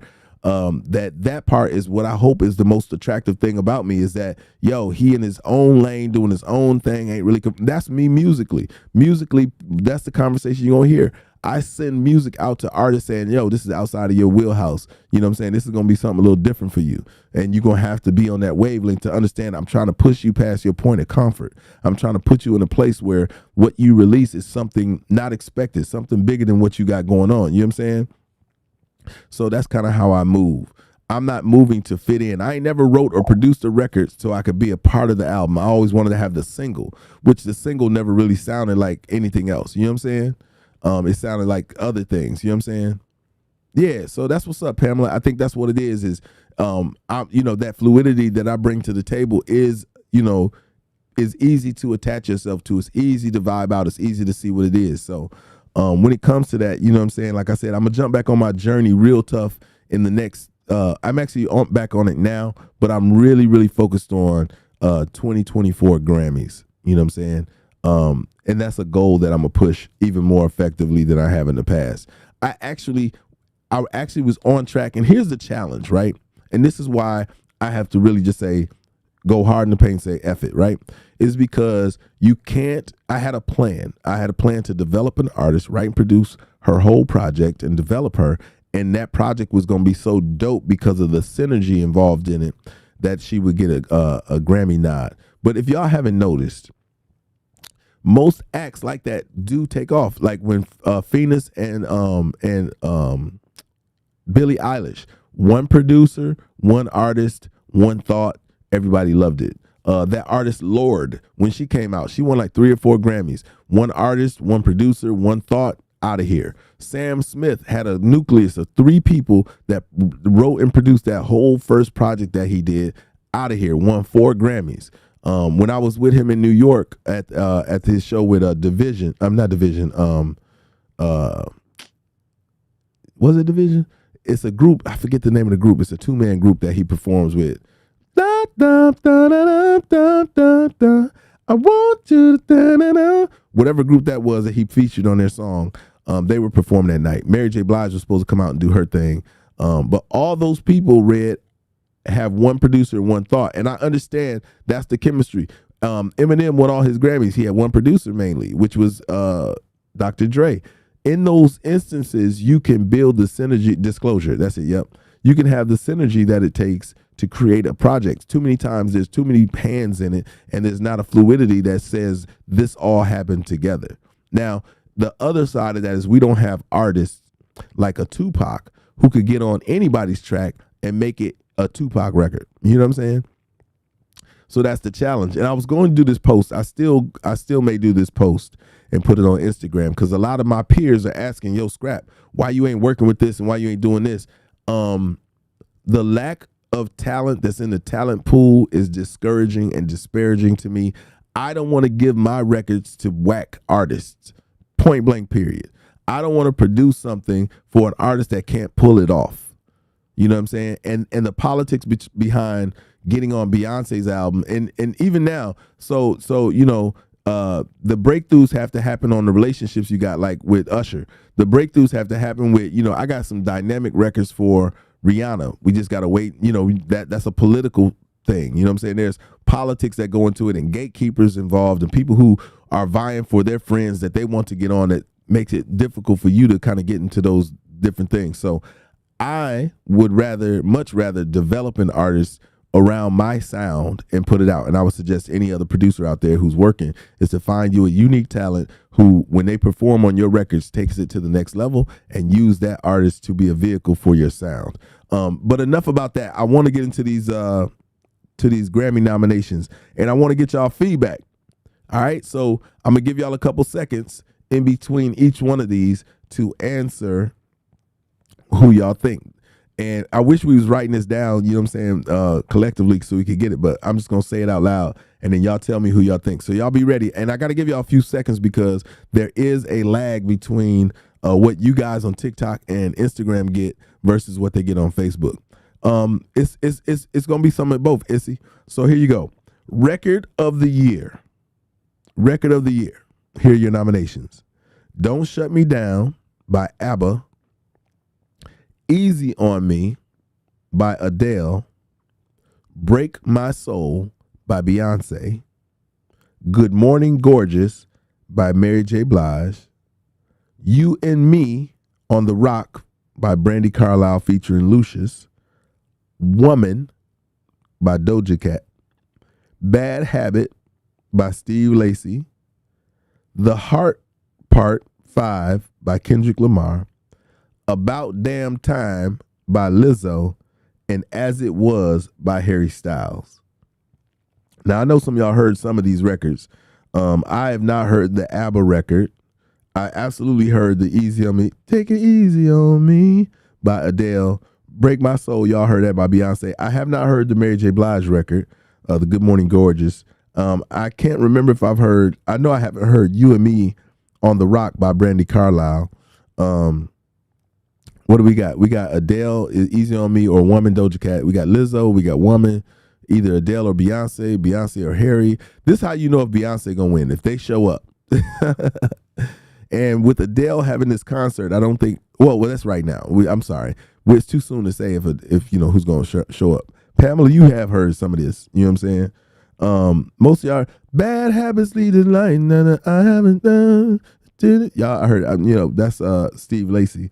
And I'm almost sure y'all have heard the Harry Styles. Most of these records are records that have been number one, you know what I'm saying, and have gotten a lot of radio play. I don't think Kendrick's going to win. Let me see. Let me go through who I think is going to win, or who has a real shot, right? And these times where y'all don't be understanding, like groups like ABBA, they got mad consideration in the Grammy, you know, in the Grammy back rooms. You know what I'm saying? Yeah, so my vote would be between, it's gonna be between ABBA, Adele, and Steve Lacy. That Bad Habit record plays so much, and it's in so many people's faces. And for those who said Kendrick Lamar, BLOB, I think that Kendrick will win the rap category. So let's go down to the next one. Album of the year. So I'm giving that last one, those are my top 3 picks. I honestly think ABBA's going to win it because groups like that always win, ABBA or Adele, Royal. I'm with you. Nope, they're not going to choose him. You know what I'm saying? So let's go to, that grandfathered in. Album of the year. We got Voyage by ABBA. This is their whole album. We got 30 by Adele. Here's an interesting plug-in. We got Un Verano Sin Ti by Bad Bunny. Now, if y'all don't know this, Bad Bunny is the biggest draw out there right now. Bad Bunny is the biggest draw out there. Let's continue. We got Renaissance by Beyonce. We got Good Morning Gorgeous by Mary J. Blige. In These Silent Days by Brandy Carlisle. Here's an interesting one. Music of the Spheres by Coldplay. Kendrick Lamar, Mr. Morale and the Big Steppers. Special by Lizzo, and Harry's House by Harry Styles. Now, what y'all notice is that a lot of the records of the year people are also similar to album of the year. I believe there's a huge chance that Bad Bunny will win that album of the year. If Bad Bunny doesn't win it,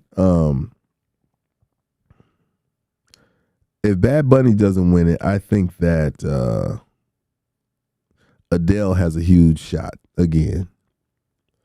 Let's go down to the next category, which is Song of the Year, which is different. Song of the Year.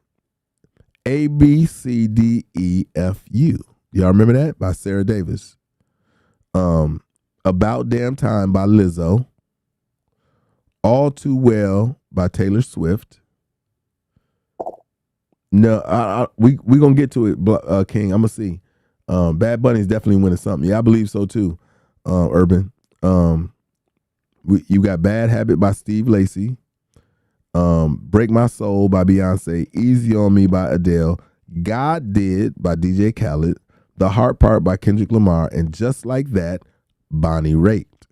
Now y'all see how they threw that country up in there. Y'all don't be like, sometimes they let the country rock, and then sometimes they be like, save your nomination for your own award show.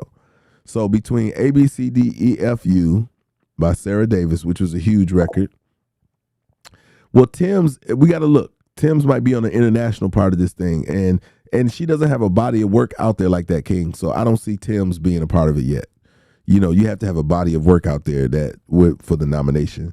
All Too Well by Taylor Swift, I believe, is going to take it as well. I agree with you. I've not seen Taylor Swift lose much. You know what I'm saying? I believe it's going to be one of them. Taylor Swift, Adele, or it won't be Khaled. It may be Sarah Davis too. Now, Best New Artist. Now, here's where, you could argue that Tim should have been a part of it. But again, she doesn't have a body of work in there. Break My Soul, Wait, Executive Decision. I just remember she's in the other Beyonce married with. Yeah, so here you go. Best New Artist. This category recognizes an artist whose eligibility year release achieved a breakthrough into the public consciousness and notably impacted the musical landscape. So here you go. Anita, which is Anitta, Omar Apollo, Dami and JD Beck, Money Long, Samara Joy, Lotto, Maneskin, Toby Ngingwe, Molly Tuttle, and Wet Leg. Now, I only know a couple of these artists. I know Money Long because I've known Money Long since she was 16 years old. I was about to sign her then, and her parents wouldn't let her sign to my company because when I went down I flew down to Fort Lauderdale to sign her, and when I went, I had hoop earrings, big gold necklaces. You know what I'm saying? I was coming down there, and then and this is to Letitia's friend. I went and I didn't have on my sunglasses, so they saw this green-eyed, young fly nigga come. Excuse my language, fly person come on the scene to come take their daughter away to Atlanta, and they was like, "We ain't doing that." You know what I'm saying? So she ended up going another way. We still friends. We still cool. but I was the first person who was ever going to take a shot at Money Long. Her name is Priscilla Renee. Her real name is Priscilla Renee, and she came to my attention. She was on YouTube singing the alphabet and made it sound dope. She's self-made, meaning that she learned how to. She was already a dope writer, but she learned how to play the guitar. And then when she got signed to Capitol Records, she took things up a notch. But Capitol Records, I don't know if I told y'all the story where I was about to sign to Capitol Records, and a week before I was about to get my execution copy of my contract, they fired everybody in the R&B division of Capitol Records. So Priscilla Renee went away, Jay Holiday went away, LaToya Luckett went away, and every other black project that they had over there. And then my project never, I didn't sign with them. Like a year later, I ended up signing with RCA. So out of that group, I think Money Long had the most impactful record that I can remember out of all of them. Although Toby is a cultural artist that everybody really likes listening to because of his energy and what he brings to the table. He has a lot of relationships on the Grammy board. So I got somebody for you just like that, but it's a male. That's dope. Okay. Send their profile and let me hear something. But I think Money Long is going to get it. I think Lotto did well, but not in this pool of people. And I haven't heard anybody else's name on there as much. And maybe I just need to listen to more music or something. But best pop solo performance. Easy on Me by Adele. Moscow Mule by Bad Bunny. Woman by Doja Cat. Bad Habit by Steve Lacy. About Damn Time by Lizzo. And Harry Styles, As It Was. So this is a tight category right here, y'all. And I'm not sure, Mama Hype. I'm not sure. I believe Bad Bunny might. Yeah, Pamela, I agree. I believe Bad Bunny. What up, Savannah? I believe Bad Bunny might get it, or Bad Habit. I've heard Bad Habit too much.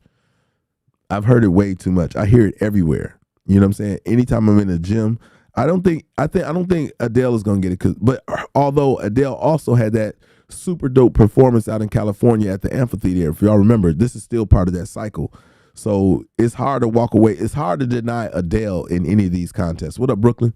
Like, it's hard to say that Adele won't walk away with something. So I'm gonna give it to. I think Bad Bunny or Adele gets it. I would love for Lizzo to get it because my people is so involved with Lizzo. I need Lizzo to win something, at least 2 or 3 of these joints. Let's go to the next category. Best Pop Duo Group Performance. Don't Shut Me Down by ABBA. Bam Bam by Camila Cabello and Ed Sheeran. My Universe with Coldplay and BTS.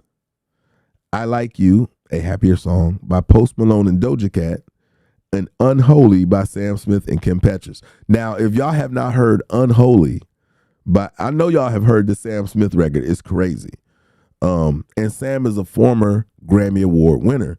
So it's hard because ABBA shows up in this conversation, and so does Coldplay, which are both nominated for 2 or 3 other awards. So it's difficult. Although I like Unholy, Red Fox, I do believe Coldplay and BTS, because ever since BTS came on the scene, there's a push.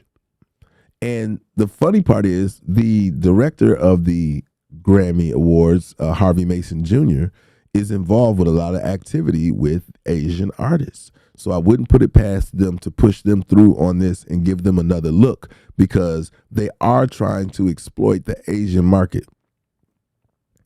I don't know what I would do. Girl, stop.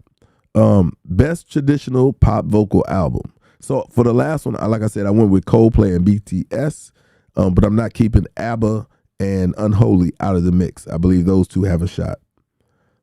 Best traditional pop vocal album. You got Higher by Michael Bublé, When Christmas Comes Around by Kelly Clarkson, I Dream of Christmas by Norah Jones, Evergreen by Pentatonix, and Thank You by Diana Ross. You want to say Diana Ross because of the relationships and whatnot. But you know who I like out of this group? And I've liked her since she jumped on the scene with da da da da da da da Don't know why I didn't know. My heart is in no. Y'all know who I'm talking about? Y'all got to know the song. My heart is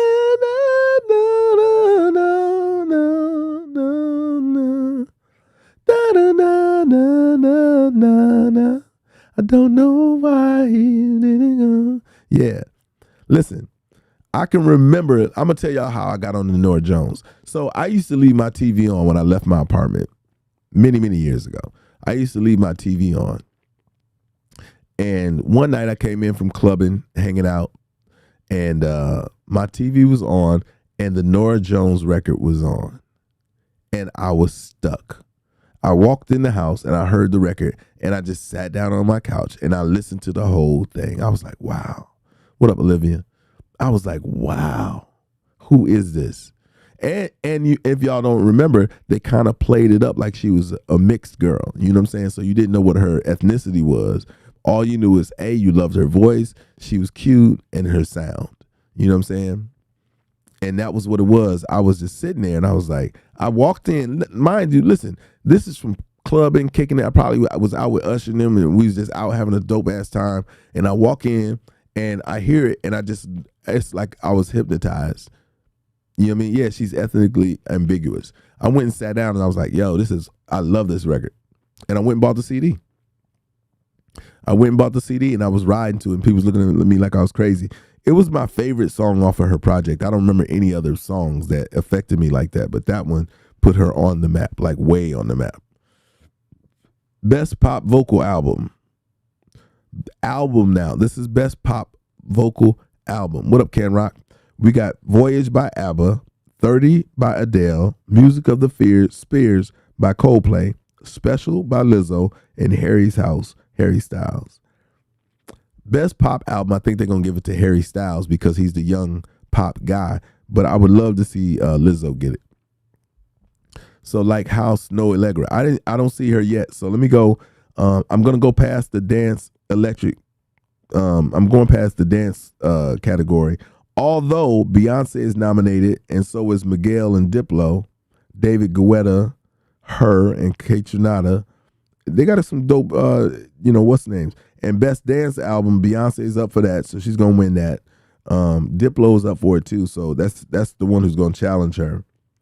Let me go to the categories that matter that we all can appreciate. Best R&B Performance. And this is where you guys might see some of those names that y'all been talking about, like Wizkid and Tim's and some other people. Best R&B Performance for new vocal or instrumental R&B recordings. Virgo's Groove by Beyonce. Here With Me by Mary J. Blige featuring Anderson .Paak. Hours and Hours by Money Long. I think that's going to win it. I already want to say it. Over by Lucky Day and Hurt Me So Good by Jasmine Sullivan. I think Hours and Hours. I think Money Long receives her first Grammy by winning for Hours and Hours. It was such a huge cultural record. I'm sorry. Hours and Hours by, and her story, what up, more? Her story was super dope. You know what I'm saying? So y'all don't understand that after she got dropped from the label, she also got blackballed because she came out and said, she wrote Timber by Kesha. She was a writer on Timber and they tried to play her.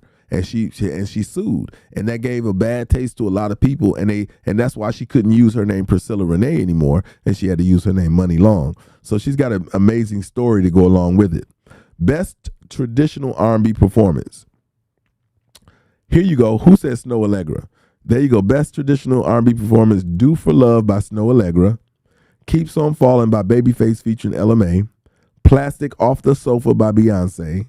Round Midnight by Adam Blackstone featuring Jasmine, and Good Morning Gorgeous with Mary J. Blige.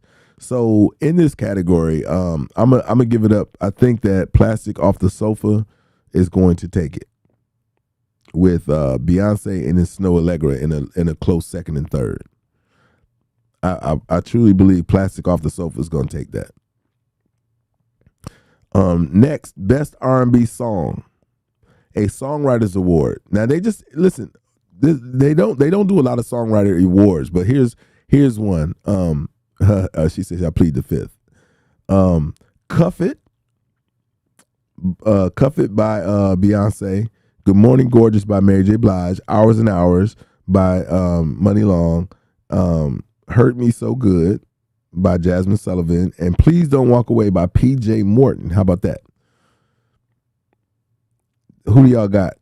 I still stick with, I think Cuff It is going to be a problem, but I still think Hours and Hours wins again. I'm sorry.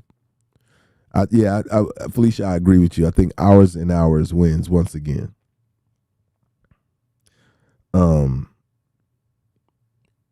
We won't go to best progressive R&B. We can't go there. Best R&B album. How about this? Woo, this is gonna be a good one. Best R&B album. They got them fighting for this joint. Not really. Now that I look at it. Good Morning by Mary J. Blige. Good Morning Gorgeous. Breezy by Chris Brown. How about that name in the Grammy nominations? Black Radio by Robert Glasper. Candy Drip by Lucky Day. And Watch the Sun by P.J. Morton. Izzy said, I damn near had a child making love to that song. That's funny. So those are your nominations for Best R&B Album. I'm thinking Mary J. Blige walks away with this one just on the strength of OG status. You know what I'm saying? I think Robert Glasper would have one of the most creative projects on that, but I don't think he walks away with it, unfortunately. Let's go with Best Rap Performance. That's going to be, nominations are God Did by DJ Khaled, Vegas by Doja Cat, Pushin' P by Gunna and Future, F&F by Hit Kid and Glorilla, and The Heart Part 5 Kendrick Lamar. Now I think we can believe, yeah, I know Breezy's on there. I believe DJ Khaled or Kendrick Lamar wins that category. I don't think Doja Cat we're going by, he said Colors by Ice-T. Glorilla is not going to win this the rap performance with Hit Kid. That's not going to happen, Felicia. I'm sorry. Even though she's a native, that ain't going to happen. I would love to see it happen because it bring one back to Atlanta, but that's not going to happen. So we got to give it up for, it's either going to be God Did by DJ Khaled or The Heart Part 5 by Kendrick Lamar. Best Melodic Rap Performance. Again, we got Beautiful with DJ Khaled featuring Future and SZA. Wait for You. Here you go. Whoever said Tim's, here's your nomination. Tim's on Wait for You, Future featuring Drake and Tim's, which I think that might have a chance. But guess who it's up against? It's up against First Class by Jack Harlow, Die Hard by Kendrick Lamar featuring Blast and Amanda, and Big Energy by Lotto. And we all know that Lotto record was a huge record.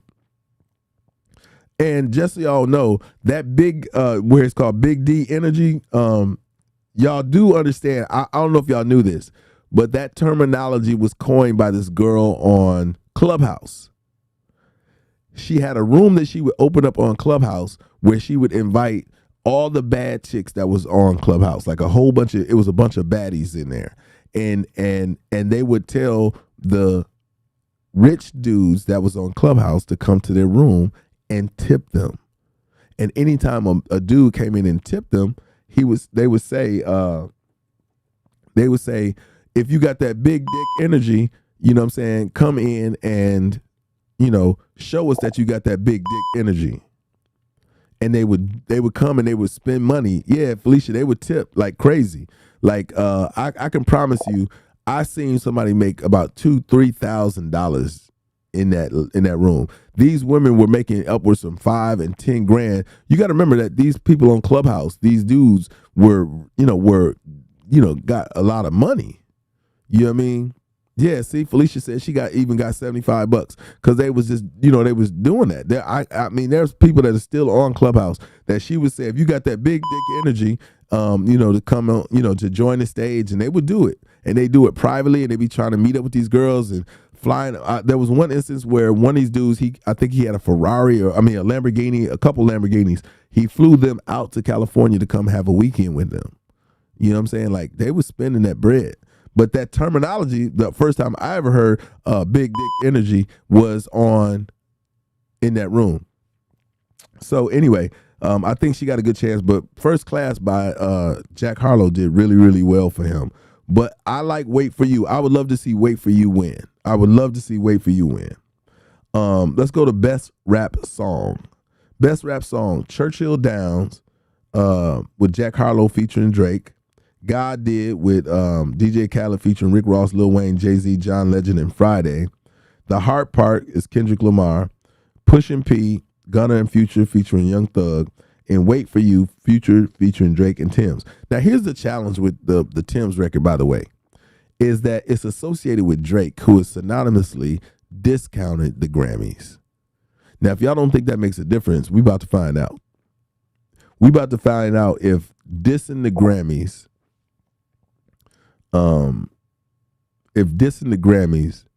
does something, you know. And they're only, by the way, Letitia says, and you just keep saying it, you can't hear it though, right, Letitia? Y'all hear the bleep out, right? Like, I hope it's bleeped. Most of y'all can't hear it because it's being bleeped. Instagram is the only one that can actually hear it. You know what I mean? What up, Jaira? They're the only ones that can hear it. Nobody else should be able to hear it. I'm bleeping it out. So, best rap album. God Did by DJ Khaled. I Never Liked You by Future. Come Home, the Kids Miss You by Jack Harlow. Mr. Morale and the Big Steppers by Kendrick Lamar. And It's Almost Dry by Pusha T. I'm going to give this one to Kendrick Lamar. It's a very quiet project, if you ask me, but I think that he's going to earn this one. Yeah, King, DJ Khaled's relationships will be the thing that pushes it through, but I think Kendrick's project will be a better one. Yeah, I mean, I know Felicia said all guys though. Yeah, but there hasn't been a body of work put out by a dope female artist. Like Lotto only had one record. These people we're talking about right here have several records that came out and was like blazing. So if we want those artists like Lotto or, anybody else to really blow up, they got to put out more than just one record. Ain't nobody rocking with Megan Thee Stallion like that. Girl, stop. She said Megan. Ain't nobody rocking with Megan like that. Plus, Megan got too many off-camera issues. You know what I mean? She got too many in-public issues that she's dealing with. And her character is being called into question. Whether she's being truthful. And, you know what I'm saying? That whole case and everything she's dealing with Tory Lanez is banoodles. And you know what I'm saying? And should have already been, dealt with.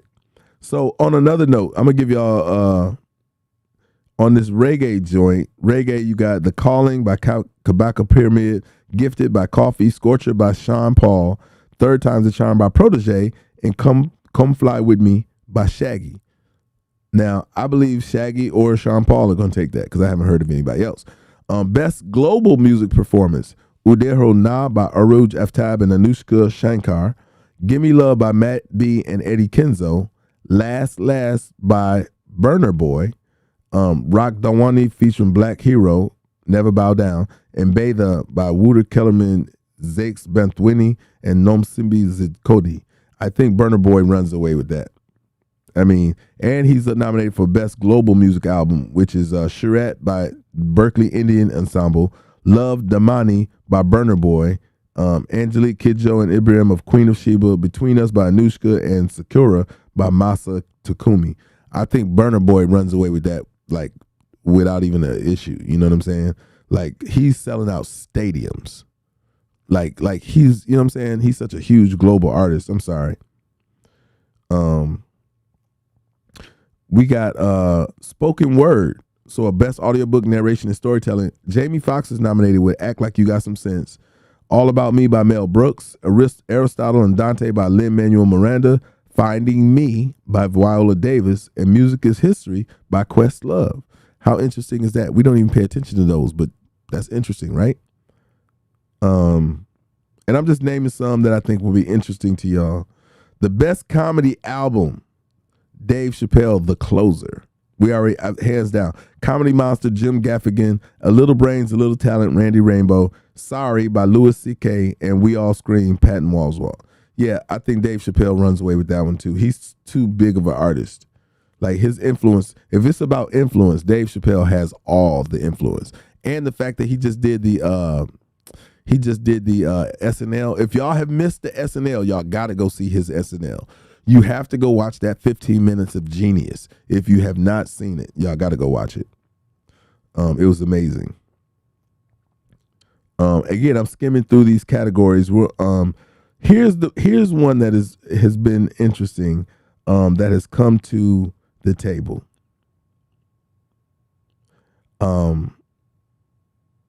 Songwriting. So this is the first year that songwriters are getting acknowledged at the Grammys. It's an actual award for songwriters. It's called Songwriter of the Year, non-classical. It's going to give you the songwriter's name and some of the things that they've contributed to. So Amy Allen contributed it For My Friends by King Princess, The Hardest Part by Alexander 23, and If I Were a Party, If You Love Me by Lizzo, Magic Wand by Alexander, Matilda by Harry Styles, Move Me by Charlie XCX, Too Bad by King Princess, and Vicious by Sabrina Carpenter. Nija Charles, I forget what her name she goes by, but Nija is responsible for X for a Reason. She did a bunch on Summer Walker, but X for a Reason, Good Love by City Girls, If You Know You Know by Lil Durk, Lobby by Anita and Missy, Ride for You for Meek Mill and Kalani, Sweetest Pie, Megan Thee Stallion, Tangerine by Kehlani, and Throw It Away. I'm going to go through a couple. The Dream, Break My Soul, Church Girl, all Beyonce mainly, and he did some on Brent Fires and Rock and Roll for Kanye and Pusha. But most of his nominations is because of Break My Soul, Church Girl, Energy, I'm That Girl, Summer Renaissance, and Thick by Beyonce. Laura Veltz, and that's pretty much it. I thought I had some other people in those. Yeah, Nija's, I believe Nija's contribution is going to be synonymous, but The Dream is, I think The Dream walks away with that. I'm sorry. Relationships is another reason why I'm saying that. The Dream. Boy Wonder is nominated for Producer of the Year. Amongst other people, but I'm just saying familiar names that you would know. Oh, and D Miles. D Miles is nominated. He's the guy who did Candy Drip for Lucky Day. He did An Evening with Silk Sonic, the whole project, basically. Good Morning Gorgeous, the whole project for Mary J. Blige. And Sometimes I Feel Like a Motherless Child, Jasmine Sullivan. Like, this dude, listen, this dude is ridiculous. And I don't want to let the cat out of the bag, but he's also involved with somebody I know that y'all all know that's about to come out with their project soon. And he got a heater on that joint, at least one. Like, he got at least one smash that I know of. That may be the first or second single. Let me check any other categories that we're interested in.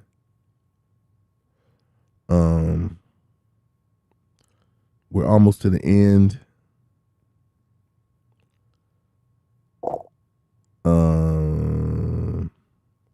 Let me see. Is there anybody?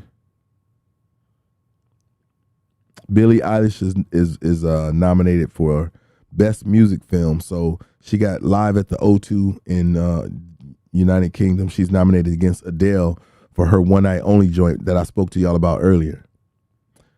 I'm not sure. I'd have to go through and like search for his name. But those were all the nominations, man, that are coming out. You know what I'm saying? That the people that are nominated for these awards. That, you know what I'm saying? Nope, no hints, Izzy. So I wanted to run that down, but let me get to last night. I'm gonna wrap today's show up with last night because I learned a valuable lesson last night. Last night at around 10 o'clock, I joined a live, right?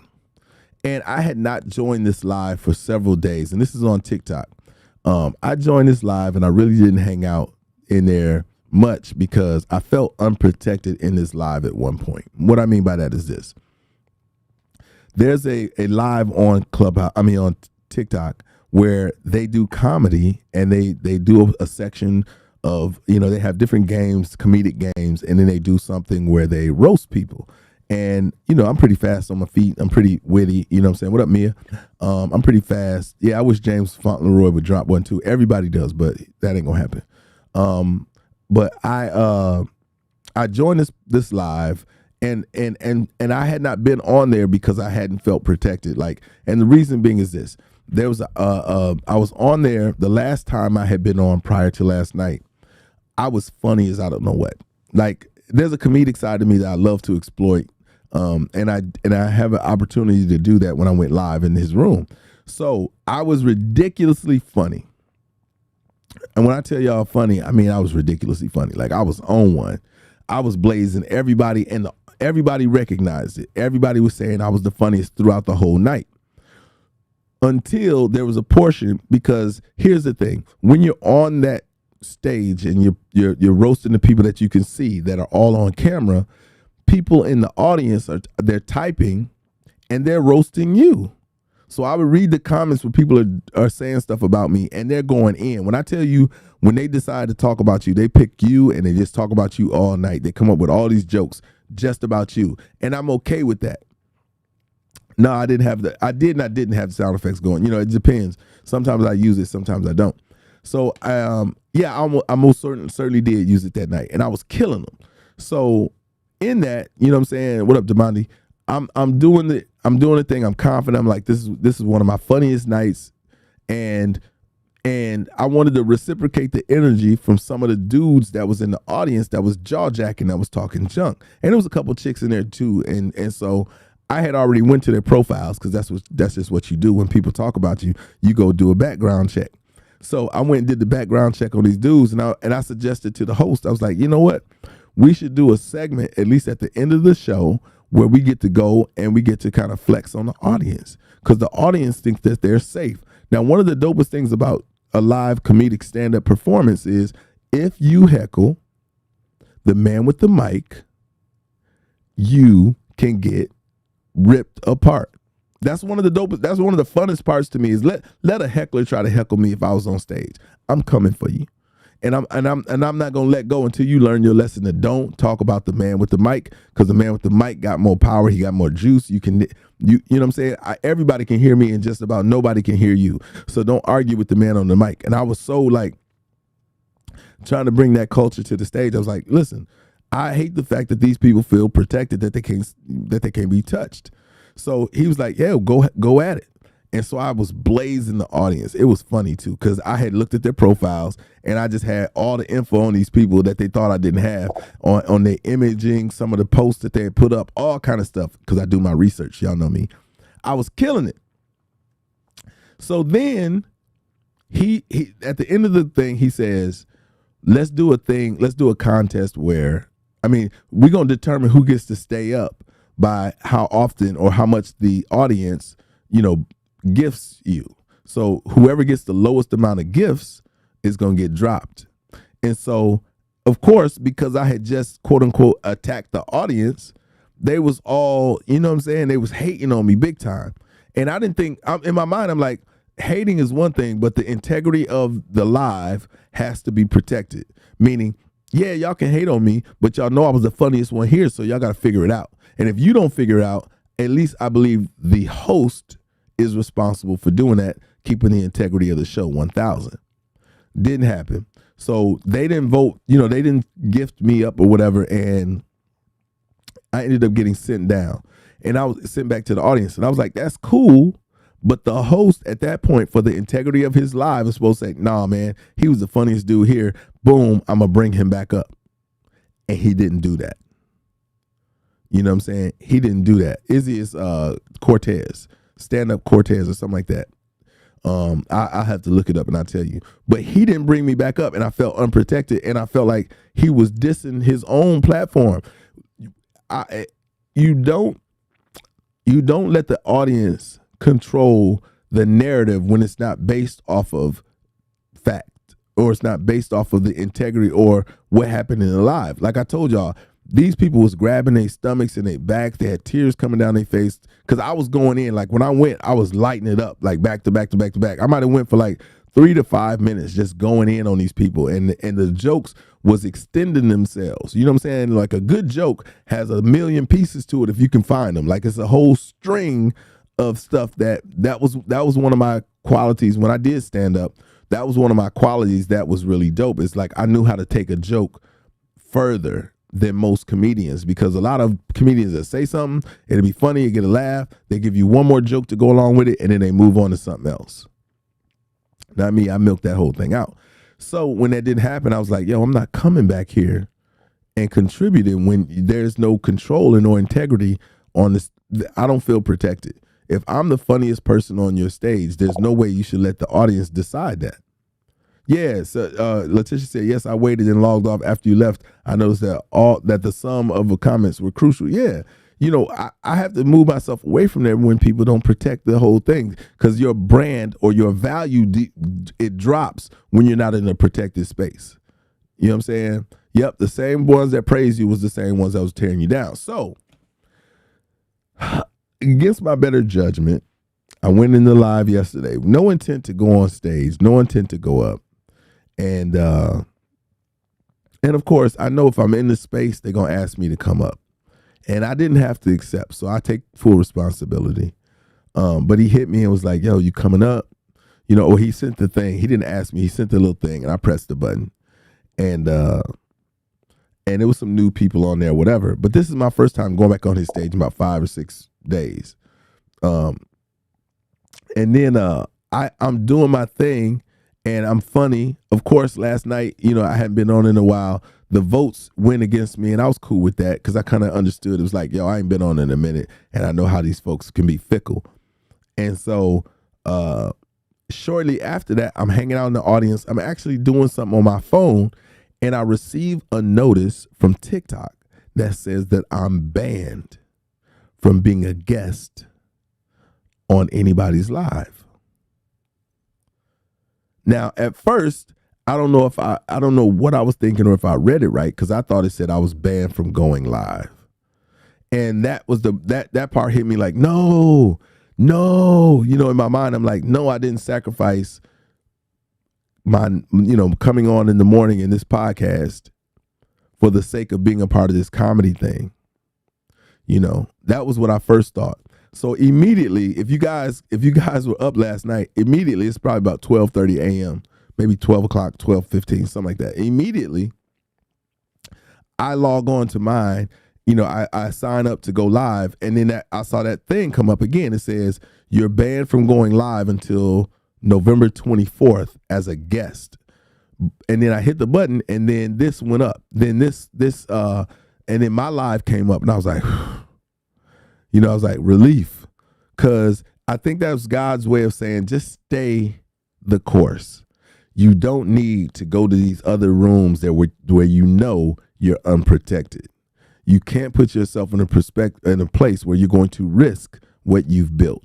Because I would have been gut shot, y'all. If they hit me with you can't go live with your people for a week, I'd have been gut shot. Now, mind you, I'd have been live on Instagram and YouTube, which is why I tell y'all to follow and turn on notifications. But it would have been a gut shot. You know what I'm saying? I'd have felt horrible for abandoning you guys or leaving you guys in a space where I wouldn't even be able to communicate with y'all like what was going on. Now, somebody suggested that I do a backup account, which I guess I'm going to have to do just to protect the ability to communicate whether things are changing or if something went wrong or whatever. So I may do a Bite to Eat podcast channel so everybody can follow that. But man, listen. And then after the smoke cleared and I realized I could go live, I was about to get off the live. But what I realized is this. My live is 76% women and 24% men. You know what I mean? That's what I think it was too, Bella, is that they want to joke and clown, but they don't, you know what I'm saying? When you're going in on them, they don't want to do that. You know what I'm saying? I think the dude I blazed reported me. But I'm not pointing any fingers. I just know that this was abnormal for me to experience that. But it led to an interesting night. And if you all missed it, I'm so sorry that you missed it. I'm not going to go into detail about it. You just, y'all missed Scrap After Dark. Now, again, all the more reason for y'all to turn on your notifications. All the more reason for that. We'll be back on tonight. Tonight I'll be doing After Dark. What up, man, with the voice? We'll be doing Friday Night Live, you know what I'm saying, from the green room. And it's going to be interesting because I gave some instructions out last night that's going to make it and go from there. If y'all are not following me, follow me now. Hit that button that says notifications, turn it to always. Then hit the Instagram button, follow me on Instagram, and then hit the other button and follow me on YouTube. You absolutely do not want to to not show up. Last night was unexpected. Last night was very unexpected. And if last night was it's not a ladies only live, Izzy, but it's kind of a ladies will appreciate it more. Now, fellas can join in and kind of catch the vibe because I absolutely represent us in this atmosphere in a very, very special way. So my representation is strong enough for men, but it's made for women. How about I say it like that? Like, it's strong enough for men who can handle understanding, how you should approach some things that you may not do or you probably presently are a part of doing. I just double down on it and go from there. I don't know. I'm definitely not like a Steve Harvey by any means. I definitely wouldn't say that. And I wouldn't be the one to I'm like a Dwight Scrap Reynolds. You know what I'm saying? And whatever that is not determined by me. It's not defined by me. It's more defined by the people who enjoy the conversation and the and our time together. Like, I'm not one that I can't be the one to say who people are going to compare me to or who people will associate me with. I'm just, you know what I'm saying? I'm a recipient of the conversation that they establish with themselves and with others. That I didn't come up with that. That's funny, King. That's exactly what that is. I didn't choose my audience, Izzy. My audience chose me. You know what I'm saying? Like, literally, if you go check one of my earliest posts, I say, yo, we're going to have some dynamic conversations in here because my current audience is 50% guys, 50% girls. And what happened was, as my engagement grew, as my conversation grew, the fellas started dropping off. And all I could say was, yo, fellas, y'all got to show up because I represent us in these spaces. And if you're there as well, I can help articulate what you mean and what you're thinking, as well as double down on it. And the synergy there can create an awesome experience. You know what I mean? I like that, Royal. She said, everyone else is taken. That's why, you got to be good with being you. Everyone else is taken. Just be yourself. There is no comparison. And that's kind of where I'm at with it. You know what I'm saying? It's like, I don't know who or what people are going to say I remind them of or I resemble. I've never been concerned about that. I'm just doing what, what's in front of me. So tonight, after midnight, hopefully you got your notifications turned on. You're more than welcome. Everyone is welcome. Bring a friend. Somebody who needs to relax. Somebody needs to chill out. What up, Chocolate? I will have my glasses off. Oh, that's so funny.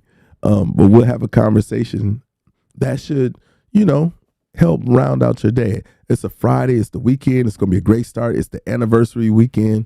Anniversary weekend to being able to be here with y'all. That's why I celebrate it so much because it's really, really dope. What up, Ness? Like, I don't take this opportunity to talk to y'all for granted. I don't take and even more so after last night, after almost getting banned from the platform. So I don't take it lightly, and I'm going to, if y'all noticed, by a round of, by throw some hearts up on the screen and tell me this. Let's get the hearts let's get up our likes to 15,000. But tell me this. Did y'all like today's show? Like, did y'all like that? What I've been trying to do is add more format to the show. Like, I really, really want to make it so that there's an outline of the show. Maybe a little pop culture conversation, some what's going on in our world conversation. You know what I mean? I'm just saying. She said it. I didn't say it, Letitia. But Letitia, she's invited to come tonight too. And you can be and Letitia, you can stay up late tonight because you ain't got to work tomorrow. That's another dope reason why tonight is gonna be special is because y'all can kick it. You know what I'm saying? Y'all can kick it tonight and kind of stay up late. Y'all can put the kids to bed or do whatever you got to do and have some time for yourself. Tonight is a selfless night where we kick it and we just discuss, get it decompressing. That's really what it is. It's just decompressing late into the night. So hopefully you guys enjoy me. Not only that, hopefully you'll tell a friend and we'll have some discussion and some feedback. He said, can I suggest a topic? It would be talking about financial literacy for financial freedom.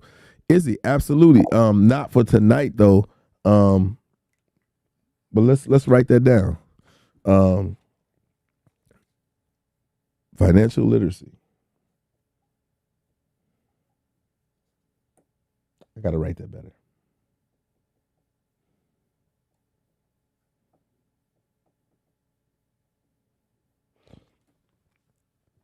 So financial literacy.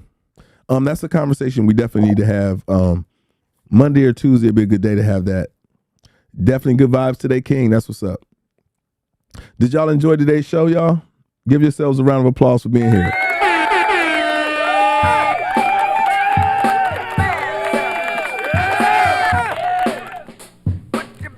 I ain't going to Panama City. I'm going somewhere flyer than that. Yeah. So, listen, we celebrating. It's our anniversary weekend. Izzy, I appreciate the gifts, man. It's our anniversary weekend. Hey, Sweet said, I just got here. Okay, we're going to run it back. Okay, so Sweet, if you just got here, any of you who just got here, y'all know this live will be on podcast. It'll be on Spotify, iTunes, and iHeartRadio. And then the visual representation of this conversation is always going to be on YouTube. I implore you all to go watch it and go share it and let people see it and listen to it and share the information with it. But I just rewound it for you. What you got to say? Yeah, baby. Yo, I want to shout out LA. Always support, man. I appreciate it. He bought badges today. He bought super chats, super stickers over on YouTube. So he's on both platforms. And listen, it's one thing to show up and support the live, in your presence, but it's also super dope when people go above and beyond. You know what I'm saying? So mad shout out to LA, man. I appreciate it. Cash apping and buying badges and gifting and all that, it's not necessary, but it is appreciated.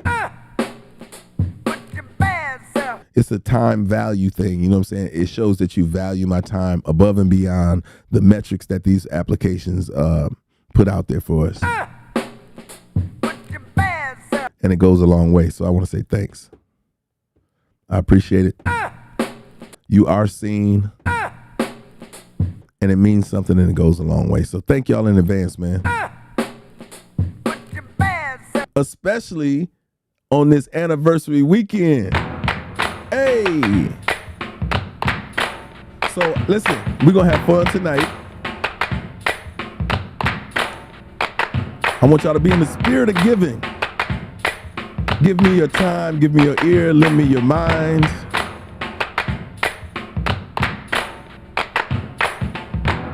And we're going to have a good time, y'all.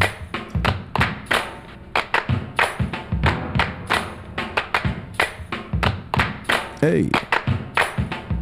Now, if y'all ain't bobbing or dancing to this, y'all, you know what I'm saying? Y'all got to have a good time in everything that y'all do. All right? That's what's up. Izzy said I'm about to sign on with the team. That's what's happening. I appreciate it. On YouTube, subscribe, or you can become a member. You can subscribe here on TikTok. You can even subscribe on Instagram. I don't know if y'all knew that. But Instagram is put me on the subscriber list. I'm like, that's cool. But I appreciate y'all. Izzy, I appreciate you for subscribing. He put his he said what he said. He did what he said he's gonna do. Hey, if you got here late, y'all gotta turn them notifications on. And I say turn them on all the platforms. That way you know, like your phone gonna go crazy. Like, yo, Scrap is live.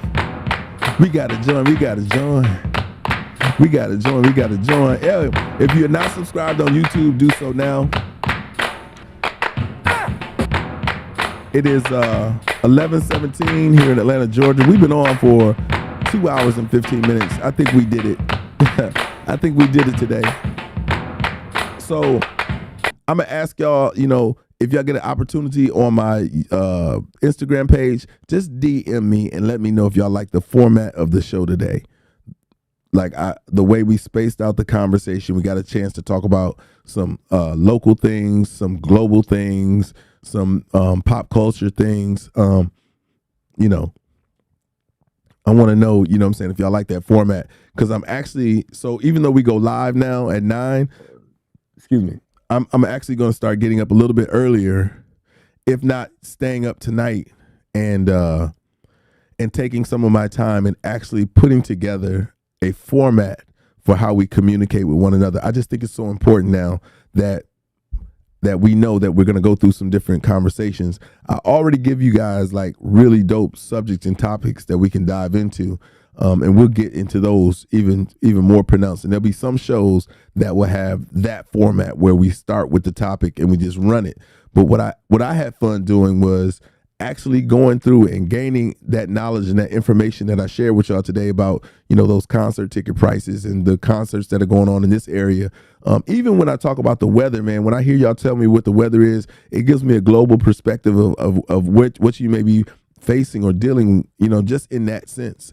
In and around the country. So I want to make sure that I'm expanding the conversation on this live so that it is completely entertaining and that we can all have an opportunity to, gain some knowledge, have some fun, talk about some things we didn't know, learn something, and be able to walk out of here more fulfilled. I want to give you a bite to eat. Some of it may be hard to swallow. Some of it may be spicy. It's all going to taste good, but most of all, I want it to be filling. So let me know if that's what it is. Hit me up in my DMs on Instagram and let me know. It's the only format that has a really comprehensive DM situation. TikTok and the others require so much. So with that being said, I appreciate y'all being here. It's time for me to go. TikTok, YouTube, Instagram. No replays will be anywhere other than Spotify, Apple Music, and iTunes as far as the podcast goes. And then the visual representation of the podcast will be on my YouTube channel. Everything is shareable. When I say that, everything is shareable. There's a share link on everything where y'all can share with your friends and family and your extended community on your social media networks. I'm Dwight Scrap Reynolds. This is the Bite to Eat podcast. I'm out. This isn't goodbye. This is to be continued.